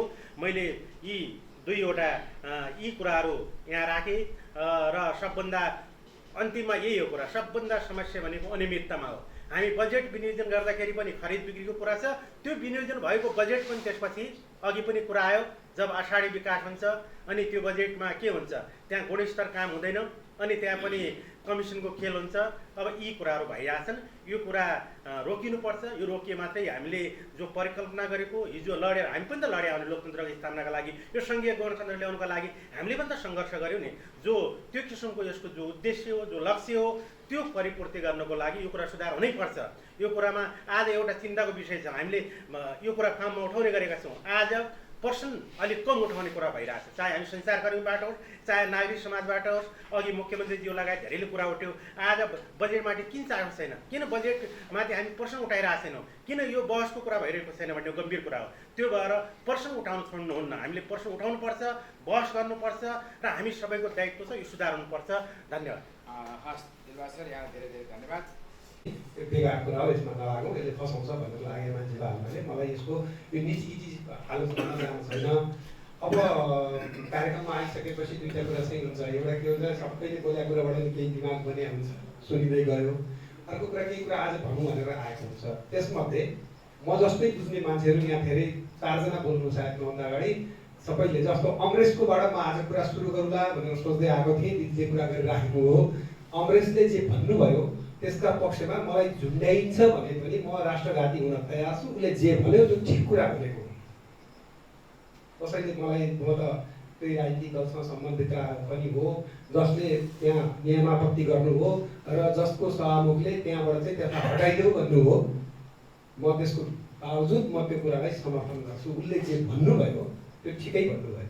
एक, किनकि एकछिनपछि सूर्यजीले उठेर त्यही पार्टीको मान्छेले रिस उठ्या बेला गीता कसैले पढ्दैन पनि भनिदिनु हो, कुरो गाडी त क्लियर छ। एक कुरा। अर्को कुरा म यहाँ के भन्नु होला भनेर आएको थिएँ भने यो के अरे बजेटको जुन जस्तो औद्योगिकरणको कुरा, अर्को कुरा, यो कुरा तिरङ्गाजीले कुरा त्यो भनिहाल्नुभयो। त्यस कारण उहाँले पनि त्यो कुरा राखिसकेका कुरा जे छ, अर्काको ठाउँबाट ल्याएको पैसाले वा सामग्रीले हामीले आफूलाई चाहिँ, जस्तो एउटा सानो उदाहरण दिन्छु। भर्खर कान्तिपुरमा मैले एउटा न्युज पढेँ, न्युज भन्नाले त्यो न्युज त भनिन्छ के भन्छ है, पत्रकार साथीहरूलाई थाहा हुन्छ। हामीले इरानमा के पठाउँछौँ र इरानबाट के ल्याउँछौँ, इजरायलमा के पठाउँछौँ र इजरायलबाट के ल्याउँछौँ भन्ने एउटा रिपोर्ट कान्तिपुरमा छ, सायद 1-2 दिन भयो। त्यसमा एउटा बडा मिठो कुरा छ, कोट्याएर हेर्नुभयो कि भएन साथीहरूले, त्यहाँ यस्तो सानो अक्षरमा छ, त्यसलाई जुम गरेर हेर्नुभयो भने इरानमा हामीले 83 करोड बराबरको केही सामान पठाएका छौँ, लाख बराबरको केही सामान निर्यात गरेका छौँ। त्यसलाई फेरि जुम गरेर हेरेको 54 लाख बराबरको चाहिँ के रहेछ भन्दा 360 डिग्री बुलडोजर रहेछ। नेपालमा कहाँ बन्छ? 360 डिग्री बुलडोजर नेपालमा बन्दैन। हामी ट्रान्जिट पोइन्ट पनि होइनौँ, हामी यस्तो ठाउँ होइनौँ कि इरानमा सामान पठाउनको लागि कसैले नेपाललाई ट्रान्जिट रुट युज गरोस्। अनि हामी के चाहिँ कुरा गफ दिइरहेछौँ मान्छेहरूलाई। यसैपालि अस्ति भर्खर आयो कि हाम्रो चाहिँ बिजुली हामीले कति बेच्यौँ भारतलाई भन्ने कुरामा, दैनिक कति करोडको बिजुली हामी बेच्छौँ भन्यौँ। अनि पश्चिम सेती बनाउनु त भन्दाखेरि होइन, बिजुली बेच्न हुन्न भनेर हामी नारा लाउँछौँ। हाम्रो राष्ट्रियता बेचिन्छ। हामी राजस्थानको मार्बल लगाएको घरमा बस्छौँ र खुटिया खोलाको गिट्टी बेचौँ न भन्दाखेरि हाम्रो राष्ट्रियता बेचिन्छ। हामी त्यस्तो मुलुकमा बस्छौँ। त्यसकारण हामीले सबै कुराको आलोचना गरेर 1000 का बजेट पठाइस् भनेर केही फाइदा छैन, त्यसमा कुरा गरेर टाइम पास हुन्छ। अब 1000 को बजेट किन बन्यो भनेर मैले साथीहरूसँग बसेर चिया गफमा कुरा गरेँ। चिया गफमा लाग्छ योभन्दा, यो अहिले औपचारिक भयो, चिया गफ गर्ने बस्नुभयो भने म 2 घन्टा पनि गफ गरौँला बजेट, किनकि म बजेट एनालिसिस गर्ने मान्छे हो, मेरो कामले पनि त्यही हो। म स्थानीय तहका बजेट एनालिसिस गरेर बसेको छु। मैले कहाँ कति फ्रिज भएको छ सुदूरपश्चिमका बजेटहरू भनेर 10औं पालिकाका मैले अध्ययन गरेको छु। अहिले पछिल्लो अहिले भर्खर मुख्यमन्त्रीज्यू मन्त्रीज्यूहरू यहाँ हुनुहुन्छ पुरानो सरकारको, उहाँको पालामा भएका नीति कार्यक्रम र किन बजेट तादात्म्यता छैन भनेर मैले अनुसन्धान गरेको छु। त्यो कुराहरू छ, आफ्नो पाटो हो, मेरो अध्ययनको विषय होला। तर गफ गर्दाखेरि मैले साथीहरूलाई के भने यो त अहिले खर्च हुँदैन, किन हुँदैन भने हाम्रो प्रणाली यसरी बनाएका छौँ कि असारमा बजेट आउने, त्यसपछि असोजसम्ममा हामी केही पनि गर्दैनौँ, चुप लगाएर बस्छौँ। असोज कार्तिकतिर गएर हामीले चाहिँ ल गर काम गर भनेर दिन्छौँ। हिउँद सुरु हुन्छ, हिउँद सुरु भइसकेपछि नोटिस निकाल्ने नै 35 दिन 36 दिन 40 दिन कतिको हामीले बनाएका छौँ। त्यो नोटिस अहिले निकाल्न मिल्दैन किनभने अप्ठ्यारो गएको हुँदैन। अनि त्यस पछाडि फागुन चैतमा हामीले काम सुरु गर्न भनेर सुरु गर्छौँ। अनि एउटा मुद्दा पर्छ वा के हुन्छ, अनि हामी काम सुरु गर्छौँ असारमा भर्खर। अनि यो कुरा गर्ला भनेर आएको थिएँ, हाम्रो चाहिँ अध्यक्षजी होइन एमाले अध्यक्षले पनि त्यही भनिहाल्नुभयो कि असारलाई वरसार परसारले केही हुन्न। यो कुरा पनि म भनिहालौँ, किनभने राउन्ड द मन्थ 12 हो, राउन्ड द मन्थ 12 हो। चैतमा तपाईँ सुरु गर्नुभयो, चैतमा हुन्छ, हामी विकास फेरि चैतमा लगेर गर्छौँ। यदि हामी त्यो चाहिँ मङ्सिरमा सुरु गर्छौँ फेरि त्यो राउन्ड द मन्थ मङ्सिरमा सुरु हुन्छ। हाम्रो नियतमा प्रश्न हो। र अनि त्यो कुरा चाहिँ साथीहरूसँग मैले के भने 1000 किन राख्यो भनेर चिया गफमा साथीहरूसँग कुरा गर्दाखेरि हेर साथी हो, यो चाहिँ आफ्नो बजेटलाई अहिले राख्दा प्रश्न उठ्छ, अहिले खर्च नगर्ने, पछि त्यो बजेटमा चाहिँ रकमान्तर गर्ने, स्वीकृत नभएको शीर्षकमा रकमान्तर गर्न मिल्दैन, त्यसकारण यो बनाएको भन्दा साथीहरू हाँस्नुभयो। तपाईँ यस्तै कुरा गर्नुहुन्छ भन्नुभयो, ठिकै छ। तर त्यसको एकै दिन पछाडि मेरो प्रदेशका राज्य मन्त्री अर्थ राज्य मन्त्रीज्यूले आधिकारिक रूपमै भनिदिनु भयो यो पछि रकमान्तर गर्नका लागि हामीले 1000 छुट्याएका हौँ, म त्यो प्रदेशमा बस्छु। त्यस कारणले यो सबै कुराको यहाँ केही खास टाइम पास गरेर केही हुन्न। म तपाईँहरूलाई एक दुईवटा कुरा बरु बजेटको बारेमा हामीले कुरा गर्ने कुराहरूमा म तपाईँहरूलाई रमाइलो कुरा यसो गफ गर्छु। अबको 2-3 मिनटमा अझै किनभने नि यहाँ फलानु वडामा पैसा दिएन भन्ने कुरामा बा बझाङका मान्छेहरू आएर दार्चुलाका मान्छेहरू आएर होटलमा किन बसे भनेर कसैको बदनाम गरेर त्यसै होइन क्या। चिज त के हो भने यही कार्यालयमा यही होटलको एउटा हलमा हामीले एउटा कार्यक्रममा छलफलमा भाग लियौँ। थुप्रै अनुहार मैले यहाँ देख्छु। योजना ब्याङ्कको कुरा भर्खर गर्नुभयो अध्यक्षले। योजना ब्याङ्कको कुरा हामीले गर्दाखेरि एकजना मुख्यमन्त्री, अब त 3-4 जना भइसक्यो, त्यसैले एकजना भन्दाखेरि चिनिँदैन। अब चाहिँ एकजना मुख्यमन्त्रीजीले के भन्नुभयो भने त्यो योजना ब्याङ्कमा हामी पास गर्छौँ लगेर राख्नु होला भन्नुभयो है। अब हामी त्यो प्रदेशमा छौँ, प्रदेश संरचना नै गलत हो क्या। यो सानो भूगोलमा जसको भूगोलै छैन त्यो भूगोल कहाँ काम गर्छ। म तपाईँलाई एउटा राम्रो उदाहरण अर्को दिन्छु। एउटा उदाहरण मैले तपाईँलाई नीति योजना पास गरेर पहिले नीति कार्यक्रम पेश गर्छन्। नीति कार्यक्रम पेश गरिसकेपछि बजेट आउने होला। मैले नीति कार्यक्रम र बजेटको एनालिसिस गरेको छु विगत 5वटा वर्षको। यो वर्षको पनि सुरु गरेका छु, टाइम भइसकेका छैन, अध्ययन गर्दैछौँ। हरेकमा देख्छु तालमेल छैन। तालमेल किन छैन भनेर कसैले प्रश्न गर्यो भने तिमीलाई थाहै छैन, तिमीले इकोनोमिक्स पढायो हो भनेर सोध्छ मान्छेहरूले। म इकोनोमिक्स पढायो होइन, तर म मार्क्सिस्ट हो, मार्क्सिस्ट भयो कि त्यति बुझ्नुपर्छ। अब यसमा नीति तथा योजना भन्दा बाहिर गएर बजेट आउनु हुन्छ कि हुन्न, नीति तथा योजना भन्दा बाहिर बजेट गएर के अरे भित्रै पर्नुपर्ने हो कि होइन, प्रत्येक मुख्यमन्त्रीले के जवाफ दिनुहुन्छ पास गर्ने दिन है। पास गर्ने दिनको बजेट भाषणलाई मात्रै तपाईँहरूले युट्युबमा चेक गर्नुहोस्। के जवाफ दिनुहुन्छ भने यो यस्तो जे आयो ठिकै छ, राम्रै ल्याउन खोजेका थियौँ, अब यहाँहरूको कुरा पनि सुन्यौँ, त्यसलाई अब बजेटमा सम्बोधन गर्नेछौँ। कसरी हुन्छ त्यस्तो कुरा? नीति कार्यक्रम एउटा पास हुने, बजेटको कुरालाई सम्बोधन गर्न पाइन्छ र पाइँदैन, फरक गरिया छन्। यहीँनिर कुराकानी बिग्रियो। त्यस हुनाले हामीले कुरा गर्दा यस्ता कुराहरूमा पनि अलिकति छलफल गरौँ। 3 करोड 5 करोडको कुरा पनि दिदीले भनिहाल्नुभयो होइन। त्योमा पनि छलफल गर्न के थियो भन्दाखेरि जस्तो हामीले के भन्यो भने एउटा जिल्ला यहाँले याद गर्नुपर्छ, संविधान जति बेला बन्यो यो संविधानको संरचनामा एउटा गम्भीर विषय छ, एउटा त्यो जिल्ला समन्वय समिति त्यो राख्नु हुन्थ्यो हुँदैन थियो भनेर ठुलो बहस हुन्छ। तर त्यसलाई एउटा काम दिइएको छ, जम्मा एउटा काम दिएको छ। त्यसमा के लेखेको कुरा ध्यान दिँदैन कसैले पनि, खालि गाली गर्छ मान्छेहरूले। के लेखेको छ भने विकास र निर्माणको शब्दलाई याद गर्नु होला, कोड गर्नुहोस्। विकास र निर्माणको, विकासको मात्रै पनि होइन, निर्माणको मात्रै पनि होइन, निर्माणलाई मात्रै विकास देख्ने पनि होइन। यो बुझेरै के लेखियो त भन्दा विकास र निर्माणको सन्तुलनको अनुगमन गर भने हामी गुणस्तरको अनुगमन गरेर दौडाउँछौँ सदस्यहरूलाई, त्यस्तो होइन। सन्तुलनको अनुगमन गर।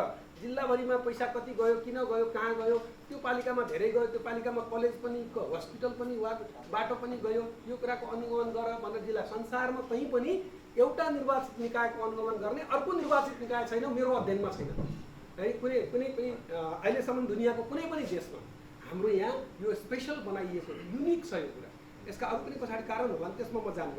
तर विकास र निर्माणको सन्तुलनको अनुगमन शब्दमा ध्यान दिनुहोस्।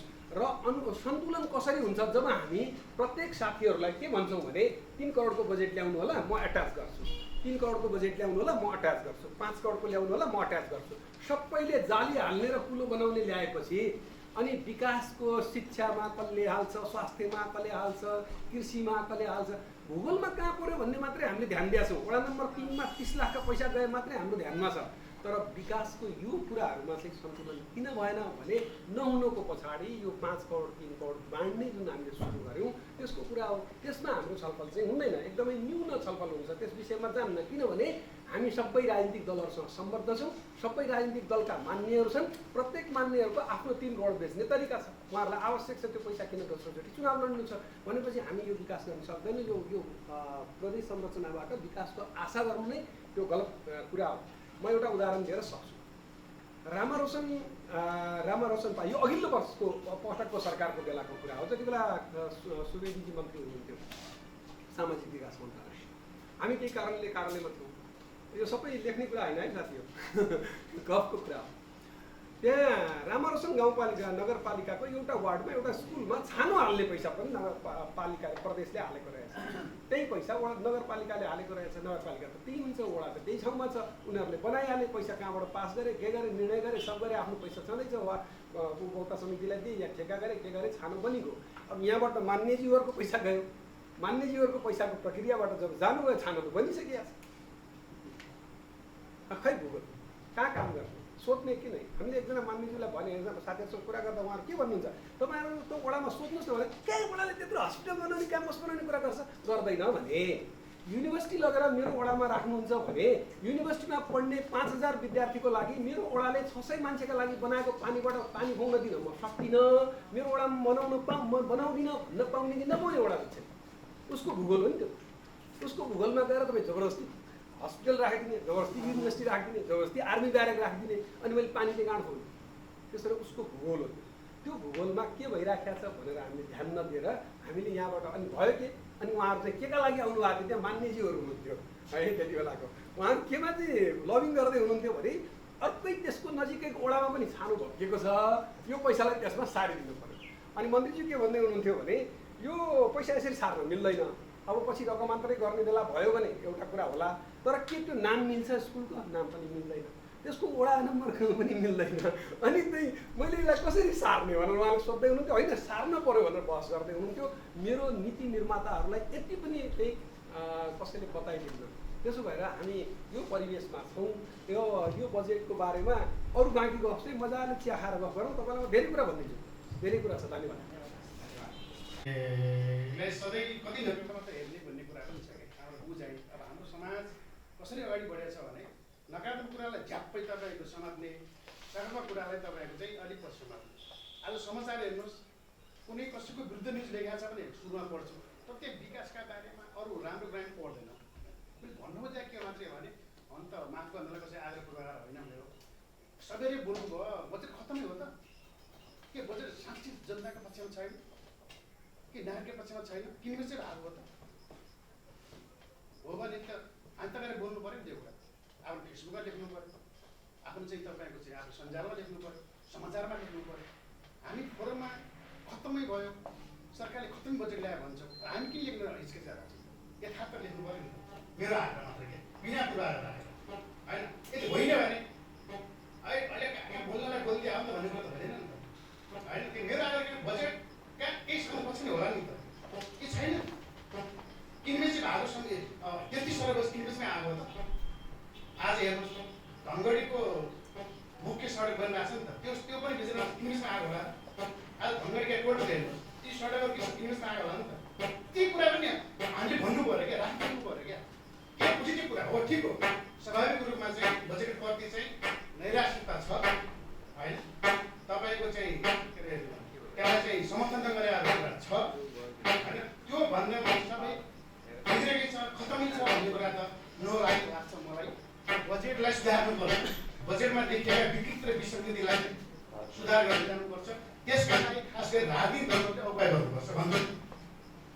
यो भूमिका तपाईँहरू हो। र अर्को कुरा सञ्चारका साथीहरूले पनि सञ्चार गर्नु सक्नु पर्यो होइन। फोरममा चाहिँ बन्द गर्नु नि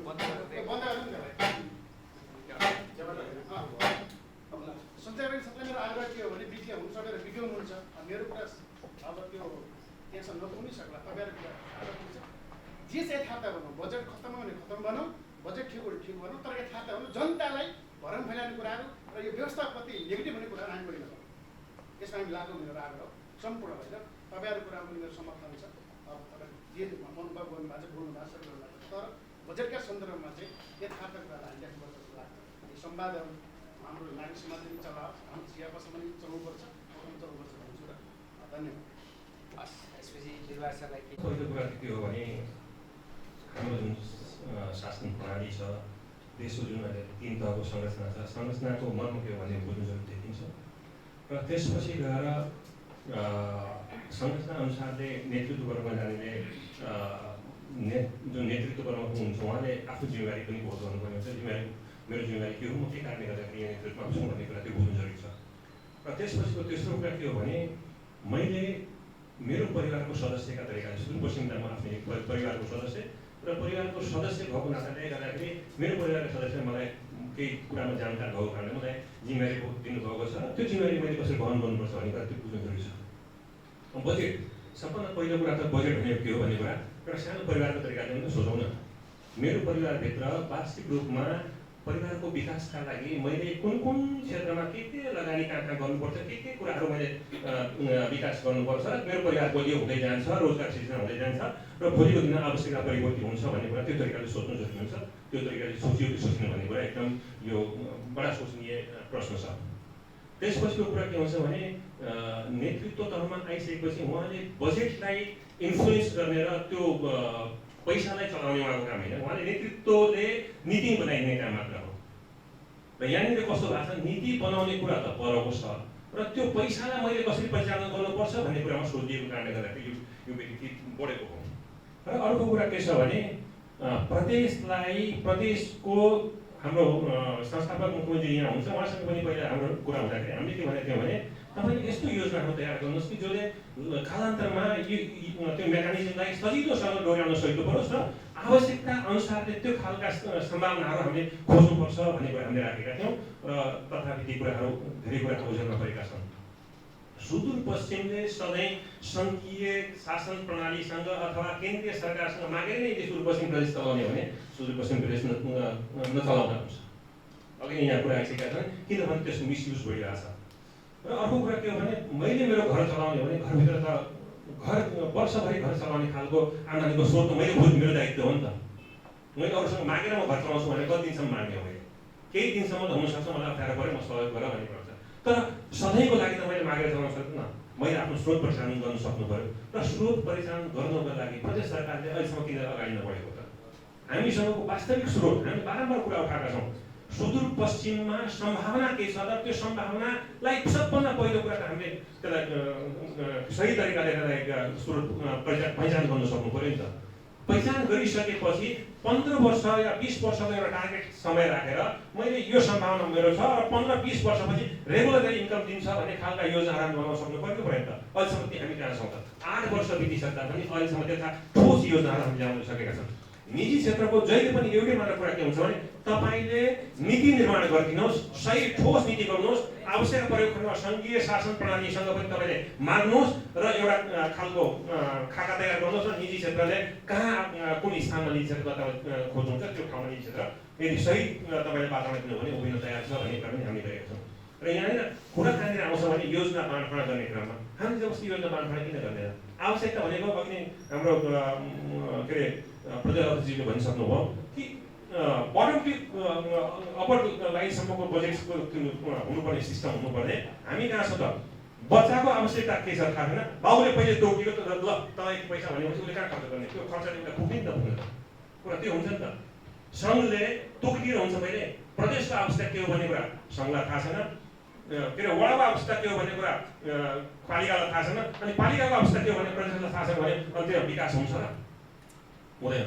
त्यसले गर्दाखेरि आवश्यकता पहिचान हुनुपर्छ सबभन्दा पहिला। त्यो आवश्यकता कतिको महत्त्वपूर्ण छ भने त्यसो पनि पहिचान हुनुपर्छ र त्यसपछि गएर बल्ल गएर बजेटमा विनियोजित गर्नुपर्ने सिस्टमलाई हामीले अगाडि बढाउनुपर्छ। र अर्को कुरा के हो भने हामीले अहिलेसम्म निजी क्षेत्रलाई कुन आँखाले हेरेका छौँ त्यो कुरा पनि छ। हामी बारम्बार भन्दैछौँ सङ्घीय शासन प्रणाली हुनुभन्दा अगाडि केन्द्रबाट पनि केही कुरा हामीले भन्थ्यौँ कि केन्द्रले सुदूरपश्चिमलाई हेर्ने दृष्टि सही छैन भन्ने कुरा गर्थ्यौँ। र अहिले आएर प्रदेशमै हुँदाखेरि पनि आफ्नै प्रदेशले पनि यदि निजी क्षेत्रलाई सही तरिकाले हेर्न सकेका छैन भने अनि हामीले कहाँ जाने त? अनि निजी क्षेत्र करै तिर्ने सधैँ राज्यलाई के अरे ट्याक्सै मात्र तिर्ने हो कि निजी क्षेत्रलाई पनि हेरिदिने अलिकति फरक दृष्टि राख्नु पऱ्यो नि त? प्रदेशको शासन सत्ता प्रणालीले निजी क्षेत्रलाई सही तरिकाले संरक्षण गर्ने हो भने निजी क्षेत्र तयार छ। बारम्बार हाम्रो कुरा के हो भने तपाईँले निजी क्षेत्रलाई दिने जिम्मेवारी तपाईँ कमसेकम पहिचान गरिदिनुहोस्। यो जिम्मेवारीमा यो निजी क्षेत्रलाई यसरी यो तरिकाले बस्नुपर्छ भनेपछि निजी क्षेत्र त्यो कुराहरू गर्नु तयार छ। बाँकी कुराहरू बहसका कुरा धेरै लामा छन्। त्यो बहसका कुरा लामा भयो भने यहाँ धेरै कुराहरू अलिकति अप्ठ्यारो हुन सक्ने स्थिति पनि देखिएको छ। त्यसले गर्दाखेरि मेरो अनुरोध के हो भने यहाँले जुन नीति निर्माण गर्दाखेरि यो हाम्रो नीति जुन आयोग बनेको छ आयोगमा पनि तपाईँले अलिकति हामीले चित्त बुझ्दो आयोग बनेको छैन जस्तो हामीलाई लागेको छ। सम्बन्धित विषयको विज्ञ प्रदेशलाई कुन विज्ञताको आवश्यकता छ त्यो विज्ञताको आधारमा त्यहाँ आयोगमा स्थान दिनुपर्ने हुन्छ।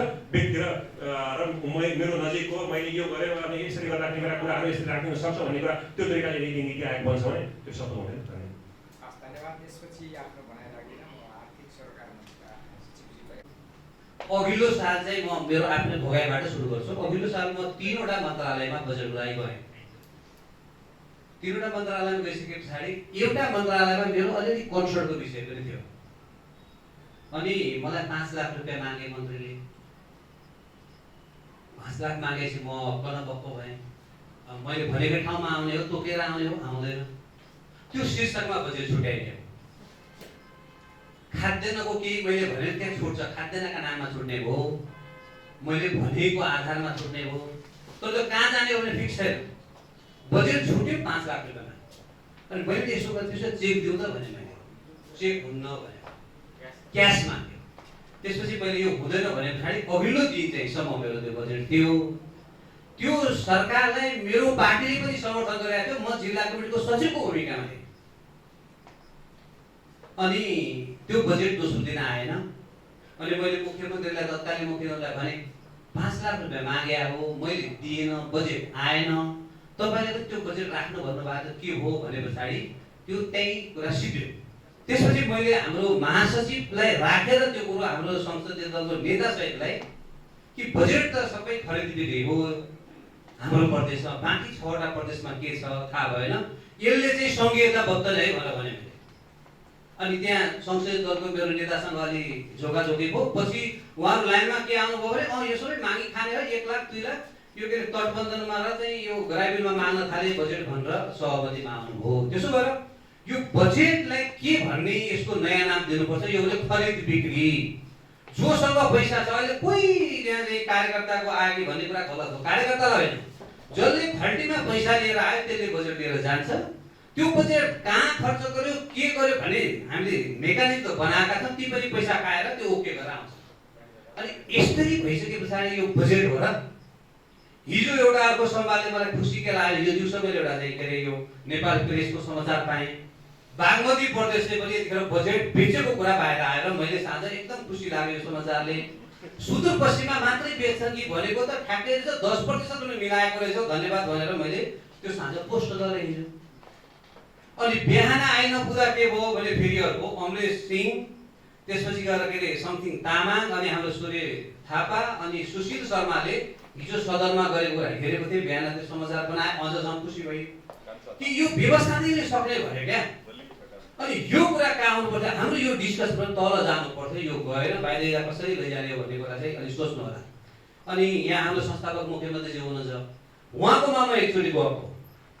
उहाँलाई मैले के भनेको थिएँ भने हामीसँग बजेट छैन, मागेर हामीले यो चाहिँ के अरे बजेट बनाइराखेका छौँ, खर्च गरेका छौँ। हामीसँग एउटा चिज चाहिँ पहाडहरू छन्। उहाँलाई कति याद छ थाहा भएन मलाई। मैले पहाडहरू बेचौँ, यो पर्यावरण हाम्रो चाहिँ जिम्मेवारीको विषय होइन क्या। यो वातावरण पर्यावरण हामीले गफ गरेर हुन्छ। गरिबीमा मान्छे भोकले मरिसकेका छन् यहाँ। अनि मलेसियाको काठ आउन हुने हाम्रो यहाँ राजस्थानको चाहिँ के अरे यो ढुङ्गा आउनु हुने हाम्रो 2टा पहाड किन्न बेच्ने हामीले किन्न जाने त युपी बिहार सब तयार छ त हाम्रा ढुङ्गाहरू यहाँ चाहिँ टक्क त्यहाँ काँटा लगाउँ अगाडि बेचौँ माथि टाउकोबाट हान्दै बेचौँ टाउकोबाट यो पहाडको मैले भने एउटा टाउको हान्दै जाउँ पुरा सहरहरू बन्छ 4-5वटा पहाडहरू हान्यो भने मलाई लाग्छ 10,000 बिघा जमिन पनि त्यहाँ बन्छ व्यवस्थित त्यहाँ सहर बनाऊँ खानेपानीको कहाँबाट त्यहाँ व्यवस्थापन गरौँ के चाहियो पूर्वाधारहरू 5वटा पहाड मात्रको हान्दिने भने त्यहाँ भएका मान्छेलाई मुआवजा पनि दिउँ उनका जग्गा नापौँ कति छ त्यसको चाहिँ भोलि यो समर्थन बदलेर यहाँमाथि हान्दा यो भूमि बन्यो भने यहाँ चाहिँ त्यहाँ जो लाल पूर्जावाला छन् के छन् तिनीलाई जमिन पनि दिउँ र हाम्रो योजनाको चाहिँ सहर बनाउने अनि यसले के हुन्छ भने अहिले तराईमा आएर जो यो कङ्क्रिट बनेको छ यो पनि रोकिन्छ मान्छे त्यतै रोकिन्छ अनि यसरी जाने हो भनेर मैले मुख्यमन्त्रीलाई सुझाव दिएको थिएँ त्यो सुझाव मात्र रह्यो र अहिले मेरो के हो भने जम्मा यतिखेर बजेट त आवश्यकता आधारमा भन्यो भने हामी पहिला पैसाको जोग गर्छौँ कहाँ छ मैले यो मन्त्रालयमा यदि ताने अनि हामी मान्छे खोज्छौँ क्या परियोजना त्यसपछि खोज्न जान्छौँ अनि स्वाभाविक रूपमा त्यो त जसले किन्ने हो त्यसरी लिन आउँछ कुनै प्रक्रियाबाट कुनै कार्यकर्तालाई कुनै नेतालाई होइन सांसदले पनि बजेट केही पाउन्न मलाई चाहिँ उहाँ मन्त्री हुनुभयो उहाँलाई मुख्यमन्त्रीज्यूलाई त के हो थाहा भएन उहाँलाई पनि आफ्ना मन्त्रालयमा भनेको बजेट भएन भन्ने होला जतिखेर मन्त्री भएर बसिरहनु भएको थियो मन्त्री मैले पाएन भनेर अहिले सांसदलाई सोध्नुभयो भने बजेटै दिएन भन्ने बाहेक केही पनि छैन हिजो त हामीले चाहिँ केन्द्रीय सदनमा मात्रै सुन्यौँ अहिले वास्तवमा चाहिँ बजेटका लागि कसैले सुन्दैन किनबेच कतिले गर्न सक्यो भन्ने बाहेक अरू केही पनि चर्चा र छलफल पनि छैन त प्रक्रिया पनि केही पनि छैन भन्ने कुरा तपाईँहरूको बिचमा राखेँ धन्यवाद गर्नुभयो यसमा उपस्थित हाम्रो संस्थापक यो प्रदेशका मुख्यमन्त्री लगायत यहाँ राजनीतिक दलको उपस्थित मित्रहरू र मिडियाका साथीहरू निज क्षेत्रको सबै साथीहरूलाई धन्यवाद नमस्कार गर्न चाहन्छु धेरै कुराहरू साथीहरूबाट आइसकेको छ भन्नुभन्दा सुन्नु नै उपयुक्त जस्तो लाग्छ मलाई पनि तर के आइहालेपछि आफूलाई लागेको एक दुईवटा कुराहरू सेयर गर्नु ट्रान्सफर कताबाट गरौँ भन्दा अलिकति अब हाम्रो मोडल भनौँ यो सङ्घीयताको जुन मोडल र सङ्घीयताको स्थापना कालमा हामीले केही सुरुवाती चाहिँ गरेको थियौँ मलाई लाग्छ अब यो निज क्षेत्रको साथीहरू र यही बजेटकै क्रम अहिले चलिरहेको हुनाले बजेट बनाउने प्रक्रियामा सबै विज्ञ साथीहरूको सल्लाह र निज क्षेत्रको सल्लाह चाहिँ आवश्यक हुन्छ भन्ने किसिमले तत्कालीन मुख्यमन्त्रीले त्यो रियलाइज पनि गर्नुभएको थियो मलाई लाग्छ एक दुईवटा अर्थमन्त्रीहरू सुरुको अर्थमन्त्रीहरूसित हामीले बसेर केही विषयमा बहस पनि गरेको थियौँ त्यो हामीले निज क्षेत्रले मात्रै बहस गरेर सबै कुरा पुगिहाल्नु पर्छ र पुगिहाल्छ भन्ने चाहिँ होइन तर यहाँहरूको जस्तो मान्यज्यूहरूको अलिक एउटा बाध्यता कस्तो टाइपको देखियो भने अब आफ्नो निर्वाचन क्षेत्रलाई प्रोटेक्सन दिने एउटा हो आफ्नो कार्यकर्तालाई प्रोटेक्सन दिने अर्को हो आफ्नो पार्टीको माथिल्लो निकायले भनेको कुरालाई चाहिँ त्यसलाई चाहिँ सुझावको रूपमा ल्याउने एउटा कुरा हो यो 3-4वटा कुराले गर्दा यो रियलिटी हो है यसमा केही छिपाएको छैन अब उहाँहरूले आफ्नो जुन क्राइटेरिया छ त्योभन्दा बाहिर गएर बजेट ल्याउनलाई चाहिँ अलिकति हिचकिचार हुने हुनाले त्यसमा विज्ञ साथीहरू हो प्राइभेट सेक्टरको मान्छे हो भने मान्यजीहरूले ल्याएका कुराहरूलाई पनि हामीले समर्थन गरौँ स्थानीय निकायको पनि एउटा चाहिँ सरसल्लाह ल्याउँ तर वास्तविक बजेट आउने भनेको जस्तो वडा अध्यक्षदेखि लिएर भनौँ नि वडा अध्यक्ष स्थानीय निकायका अध्यक्षज्यूहरू प्रदेश सरकारको समन्वय निज क्षेत्रको कोर्डिनेसन यताउति गरेर यसरी ल्याउने जुन प्रणाली सायद 1-2 बजेटमा सुरुवाती भएको थियो त्यसले कति रिजल्ट दियो दिएन भन्ने चाहिँ हाम्रो ठाउँमा छ तर अहिले आएर ठ्याक्कै कस्तो देखियो भने एकदमै निराशा छ यो हाम्रो संस्थापक मुख्यमन्त्री भने जस्तै यो यसमा दुईवटा कुरा हुनसक्छ एउटा चाहिँ यिनीहरूले राम्रो गरेका छन् भन्ने किसिमले समर्थन गरे पनि हुनसक्छ अर्को यिनीहरूले के गर्ने हुन् भन्ने किसिमले मान्छेहरू वास्तवमा गरे पनि हुनसक्छ यो दुईवटा विषयमा चाहिँ कुन राम्रो हो यो तपाईँहरू आफै चुज गर्नुहोस् तर कस्तो देखियो भने अब अधिकांश बजेट ल्याउने शैलीमा चाहिँ जस्तो अब वडा अध्यक्ष जुनसुकै दलको भयो भने वडाको प्रतिनिधित्व हो नि जुनसुकै राजनीतिक दलको भयो भने मेयर त मेयरै हो नि गाउँपालिका अध्यक्षै हो नि अब चाहिँ पार्टीको लेटर प्याडहरू बढी युज भएको अथवा चाहिँ मान्यजीहरूका लेटर प्याडहरू चाहिँ बढी युज भएको माथिको निर्देशन नै बढी युज भएर बजेट बनाइएको हो यो चाहिँ बजेट बनाउने साथीहरूको बाध्यता भन्ने कि यसलाई म छोटकरीमा वितरण प्रणाली जुन छ र हाम्रो बजेट बनाउने प्रक्रिया जो छ यो चाहिँ यही त्रुटि हो कि भन्नेतिर मेरो अनुभवले के भन्छ भने किन उहाँहरूले गलत गरे भने चाहिँ मिल्दैन संविधान त उहाँहरूलाई त्यस्तो खालको अधिकार दिएको छ उहाँहरूले आफ्नो स्वविवेकले जुन ठाउँमा जान सकिन्छ त्यो ठाउँभन्दा बाहिर जाने उहाँहरूले 100% गलती गरेको भन्नु मिल्ने ठाउँ त छैन किनभने हाम्रो प्रणालीले उहाँहरूलाई चाहिँ त्यो ठाउँ दिए हुनाले त्यो काम गरेको हुनसक्छ। त्यसमा राम्रो काम गर्नेहरू पनि ठाउँहरू दिएको छ होला हुन त, तर त्यही ठाउँलाई उहाँहरूले टेक्नुभयो। अब यो 1000 रुपियाँको बजेटको कुरो चाहिँ साथीले अघि भनिहाल्नुभयो, त्यसमा मैले पनि अलिकति अध्ययन गरेँ, त्यही हो। तर यो कसरी भइरहेछ के भइरहेछ भन्दा पनि अलिकति मैले चाहिँ के भन्छु भने निजी क्षेत्र प्राइभेट सेक्टरले पनि हामीले हाम्रोतिर फर्केर हेर्दा अलिकति हाम्रो विकनेस हाम्रो ल्याप्सेजहरू पनि कहाँ देखिन्छ भने जस्तो रेट बनाउनुभन्दा पहिले सरकारले हामीले बोलाओस् नबोलाओस् अथवा उहाँहरूले बोलाएपछि हामीले जानुपर्छ, उहाँहरूले मिटिङ गर्नुपर्छ भन्ने पनि आफ्नो ठाउँमा ठिक छ। त्यो भएन भने पनि हामी पनि एउटा आफ्नो नैतिक दायित्व किसिमले पनि निजी क्षेत्रको साथीहरूले अथवा उद्योगवाणी सङ्घले एफएनसिआईले हाम्रा फ्लोरहरूले पनि उहाँहरूलाई नै बोलाएर अथवा विज्ञ साथीहरू राखेर एक दुईवटा इन्जेक्सन यसरी तपाईँहरूले बजेटमा यसरी जानुपर्छ है भन्ने खालको सुझाव भयो भनेपछि उहाँहरूलाई चाहिँ केही सजग गराउने ठाउँ हुन्छ। अब यसले चाहिँ पनि केही न केही उता देला, तर अब यो ल्याइसकेको बजेटमा यो गरेन यो गरेन यो भएन भनेर यसको औचित्य चाहिँ त्यति आउँदैन। तैपनि एउटा प्रणालीको विकास चाहिँ हुन्छ। तर हाम्रो निजी क्षेत्रको पनि अलिकति नैतिक दायित्व के भने उहाँहरूलाई सजेस्ट गरेँ मैले धेरै, मलाई इभन कि चित्रानजी यहाँ हुनुहुन्छ, चित्रानजीहरूसित अथवा धेरै साथीहरूसित मैले पर्सनली पनि प्रति रिक्वेस्ट गरेँ। अहिले मैले व्यक्तिगत रूपमा रियलाइज गरेँ के भने जुन मानिसहरूको बाध्यता छ त्यो बाध्यतालाई पनि सपोर्ट पुग्ने, सरकारको बाध्यतालाई पनि सपोर्ट पुग्ने किसिमले एउटा विशुद्ध विज्ञ साथीहरूको प्राइभेट सेक्टरको एउटा फरम यस्तो मैले आवश्यक महसुस गरेको छु। उहाँहरूलाई ल्याएर उहाँहरूको गलत कुराको मात्रै खण्डन गर्ने होइन, उहाँहरूलाई सजेस्ट गर्नको लागि निजी क्षेत्रको विज्ञ साथीहरूको 4-5 जना एउटा जोइन्ट प्लेटफर्म हो भने उहाँहरूलाई ल्याएर यसरी यसरी जानुपर्छ, उहाँ मान्ने नमान्ने उहाँहरूको काम एउटा सल्लाह सुझाव दिनुको लागि नन पोलिटिकल प्लेटफर्म एउटा 4-5 जनाको यस्तो विज्ञ समूहको भयो भनेपछि अनि उसले चाहिँ बेला बखतमा स्थानीय निकायलाई चाहिँ क्रियाशील बनाउन सक्छ। प्रदेश सरकारलाई तपाईँहरू यो गर्नु पर्थ्यो यो गर्नु भएन भन्ने किसिमको सल्लाह सुझाव इभन केन्द्रीय सरकारलाई पनि सुदूरपश्चिमकै मिनिङमा सुदूरपश्चिमको डेभलपमेन्टको विषयमा चाहिँ तपाईँहरू यसरी जानुपर्छ है भन्ने खालको लैजानुको लागि अहिले पनि ढिलो भइसक्यो छ जस्तो मलाई लाग्दैन। त्यस्तो आवश्यक हो भने चाहिँ एउटा प्राइभेट सेक्टरको 4-5 जनाको एउटा कोर्डिनेसन गर्ने फर्म चाहिँ आवश्यक हुन्छ उहाँहरूलाई सजेस्ट गर्नुको लागि। त्यसले पनि हामीले धेरै सल्लाह सुझावहरू चाहिँ दिन सक्छौँ। तर समग्रमा अहिलेको बजेटको वितरण प्रणाली अहिलेको बजेटको अवस्था चाहिँ साथीहरूले सुनाइहाल्नुभयो। सङ्घीय सरकारको पनि हिजो अस्तिको बहसहरू हामीले हेऱ्यौँ, सेम त्यही अवस्था छ। आखिर माननीयबाटै मन्त्री हुने हुन्, मन्त्री भएको साथीहरूको हावभाव र मान्यजीहरूको हावभाव हेर्दा त आकाश जमिनको फरक भयो। त्यो लेभलले चाहिँ देश चलाउनु पनि सकिँदैन, सङ्घीयता चल्नु पनि सक्दैन। यो विषयमा हामीले केही चेन्ज गर्नु सोच्नुपर्ने चाहिँ जरुरी छ। अब यसलाई कसरी बहसमा ल्याउने, यसलाई कसरी निरन्तरता दिने भन्ने विषयमा चाहिँ हामी अहिले इमिडिएट अब यही भनौँ यही फर्मबाट सम्भव नहुने यहाँनिर टाइमको पनि कुरा भएको हुनाले यो बहसलाई चाहिँ निरन्तर राखौँ र आगामी बजेटहरूमा कसरी जाने के गर्ने, प्रदेश सरकारलाई अब साँच्चीकै प्रदेशको आवश्यकता हो भने यसलाई कसरी औचित्य पुष्टि गर्ने र कार्यकर्ता भन्दा बाहिर भनौँ भने साँच्चीकै भन्ने हो भने आम नागरिकलाई चाहिँ यो बजेटको कुनै मतलब छैन। बजेट नागरिकसम्म पुगेको पनि छैन, कार्यकर्ता भन्दा माथिको लेभलमा यो बजेटको रगल भएको हुनाले यसलाई कसरी व्यवस्थित गर्न सकिन्छ भन्ने कुराहरूमा चाहिँ हामीभन्दा पनि खास गरी मिडियाकै साथीहरू तपाईँहरूको कलमको अलिकति कदर पनि हुन्छ। निजी क्षेत्रको हामीले बोल्नुभन्दा पनि यसलाई यसरी व्यवस्थित गर्नुपर्छ, यसरी लैजानुपर्छ भन्ने किसिमको बहस बेला बखत चलाइराखौँ। यो बहसमा अब 7 दिनको लगाएर यहाँहरूले बोलाएको ठाउँमा उपस्थित भएर आफूलाई जानेको कुराहरू राख्नलाई हामी पनि उपस्थित हुन्छौँ।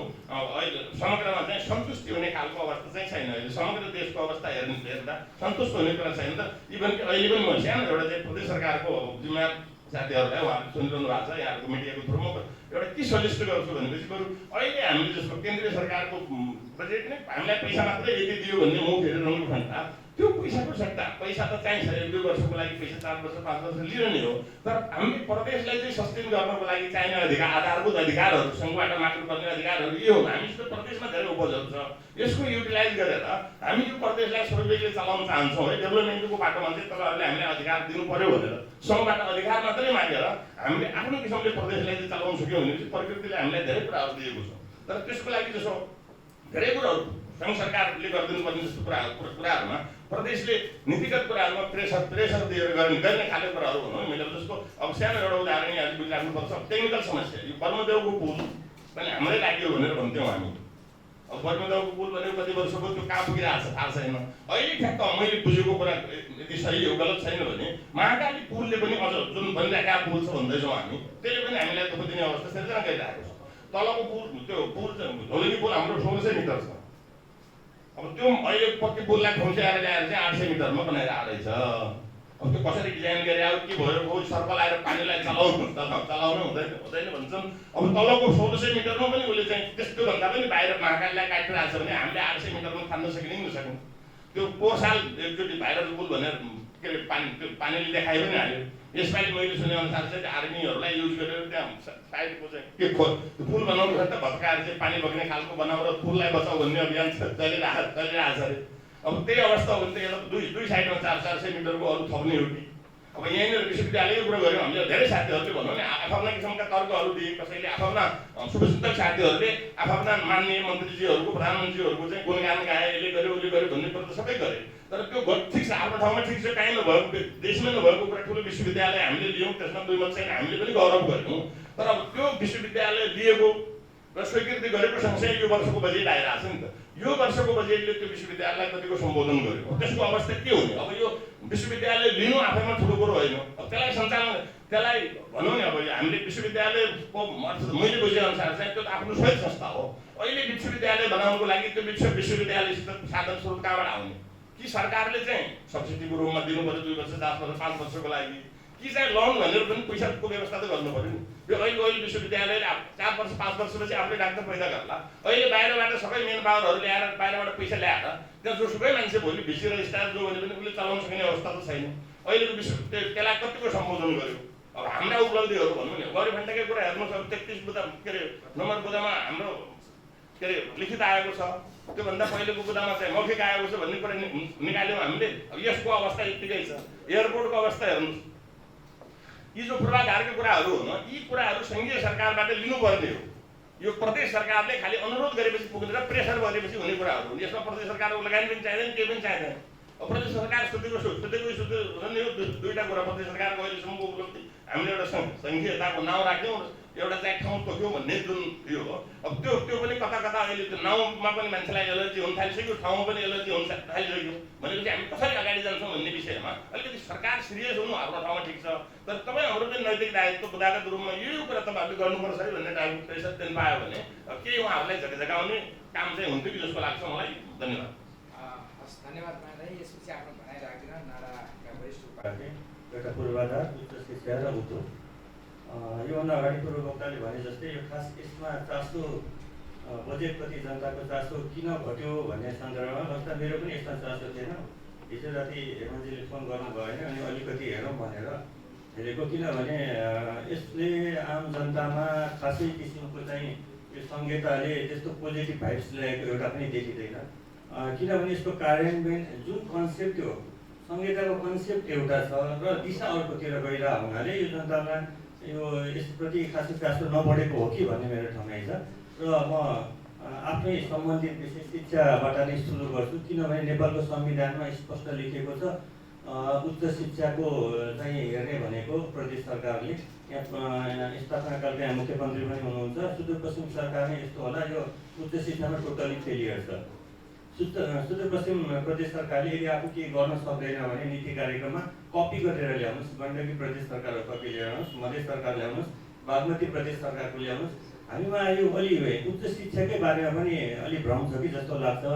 हाम्रो नेपालमा चाहिँ युनिभर्सिटीहरू विभिन्न क्याटेगोरीका छन्। यी केन्द्रीय विश्वविद्यालय छन्। नेपालको सुदूरपश्चिम विश्वविद्यालय भनेको प्रादेशिक विश्वविद्यालय होइन, यो केन्द्रीय विश्वविद्यालय हो। र भाग्यवश भन्नुपर्छ नेपालमा 2वटा यस्तो युनिभर्सिटी छ जसको सम्पूर्ण खर्च अर्थ मन्त्रालयले बजेट बनाउँछ। सुदूरपश्चिम विश्वविद्यालयको एउटा बजेट, डटपेडको बजेट पनि अर्थ मन्त्रालयले स्वीकृत गर्छ। यो त्रिभुवन युनिभर्सिटी भन्दा पनि अलिक फरक किसिमको छ। त्रिभुवन युनिभर्सिटीले एउटा बजेट युजिसी मार्फत जान्छ र उसले आफ्नो बजेटहरू अन्य क्याम्पसहरूमा एलोकेट गर्छ। तर सुदूरपश्चिम विश्वविद्यालय र नेपाल ओपन युनिभर्सिटी यस्तो छ जसको चाहिँ अर्थ मन्त्रालयले सम्पूर्ण दायित्व बेहोर गरेको छ।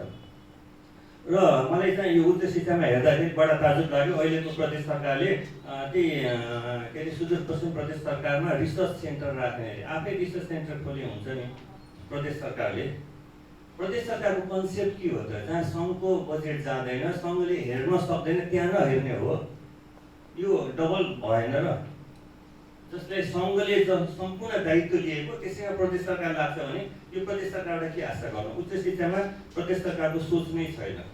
त्यही पुरानो जिल्ला शिक्षा कार्यालयलाई त्यो नेपालको संहिता फेल बनाउने एउटा जिल्ला शिक्षा कार्यालय पनि हो पूर्व। उहाँले भन्नुभयो जस्तै यो नेपालको संहिता फेल बनाउने कहाँबाट सुरु भने जिल्ला समन्वयबाट सुरु भयो, त्यसपछि सामाजिक विकास मन्त्रालय भयो। खर्च कसरी गर्ने भन्दाखेरि उहाँहरूले चाहिँ अब त्यो पुरानो जिल्ला शिक्षा अधिकारीहरूलाई सम्पर्क गर्नुभयो र एउटा जिल्ला शिक्षा समन्वय भन्ने भयो।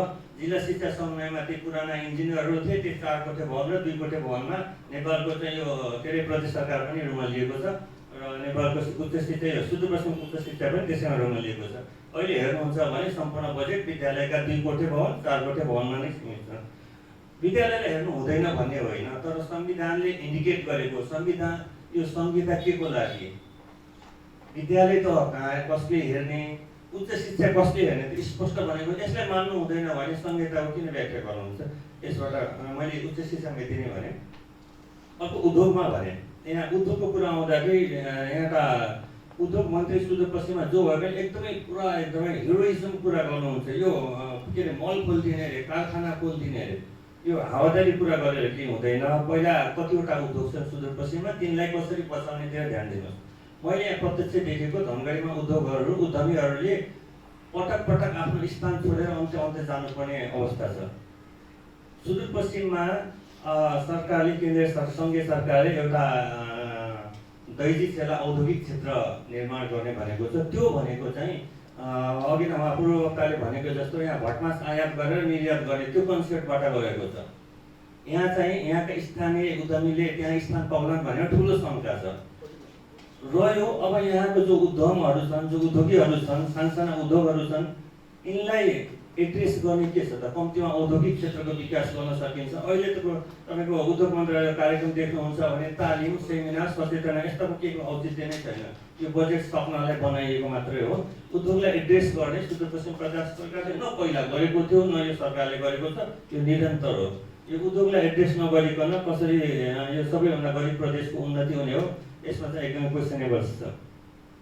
अर्को चाहिँ पूर्वाधारको कुरा गर्नुभयो। म यसमा अलिक कडा शब्द बोल्छु है, माफ गर्नु होला। यो चाहिँ अमरेश कुमार सिंहले भनेकै जस्तो भन्छु। यो पूर्वाधारको बारेमा हिजो मात्र यसो हेर्दाखेरि, अघि नै मैले यहाँ पत्रकारज्यूहरूलाई पनि सोधेँ, यो जिल्ला पूर्वाधार कार्यालय 9 जिल्लामा छ कि छैन भने छैन। अनि कसले हेर्छ भन्दाखेरि बाजुराको पूर्वाधार अछामको कार्यालयले हेर्ने रे, दार्चुलाको कसले हेर्ने, बैतडीको हेर्ने, अनि त्यसपछि डोटीको कसले हेर्ने, डोटीको छैन रहेछ।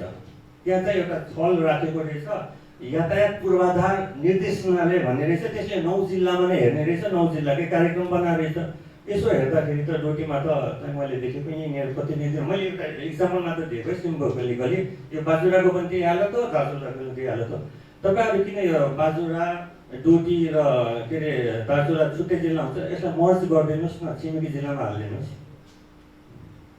तपाईँहरूको जिल्लामा त एउटा पनि सडकको योजना रहेनछ, किनभने जिल्ला पूर्वाधार कार्यालयले आफ्नै जिल्लामा मात्र बनाउँदो रहेछ र हेर्नलाई अर्को दिएको छ भने चाहिँ 90% आफ्नो जिल्लामा बनाएको छ। यो संहितामाथिको यो कस्तो हो भन्दाखेरि यो सामन्तमाथिको सामन्ती प्रथा राख्न खोजे हो र। यो संहिताले के जन्मायो त? अनि यस्तो चाहिँ संहितामा जनताको चाहिँ इन्ट्रेस्ट जाग्छ त? जाग्दैन नि। त्यसैले भन्न खोजेको के भन्दाखेरि यहाँ स्थापनाकालको मान्य मुख्यमन्त्रीजी हुनुहुन्छ, यो नीतिगत कुराहरू पनि हो। किन 9वटा जिल्लामा चाहिँ जिल्ला पूर्वाधार कार्यालय स्थापना हुन सकेन होइन? एउटा जिल्लाले अर्को जिल्लालाई हेर्ने हो भने किन हेर्नुहुन्छ? जिल्लै मर्ज गरिदिनुहोस्, बाबाले सक्यो।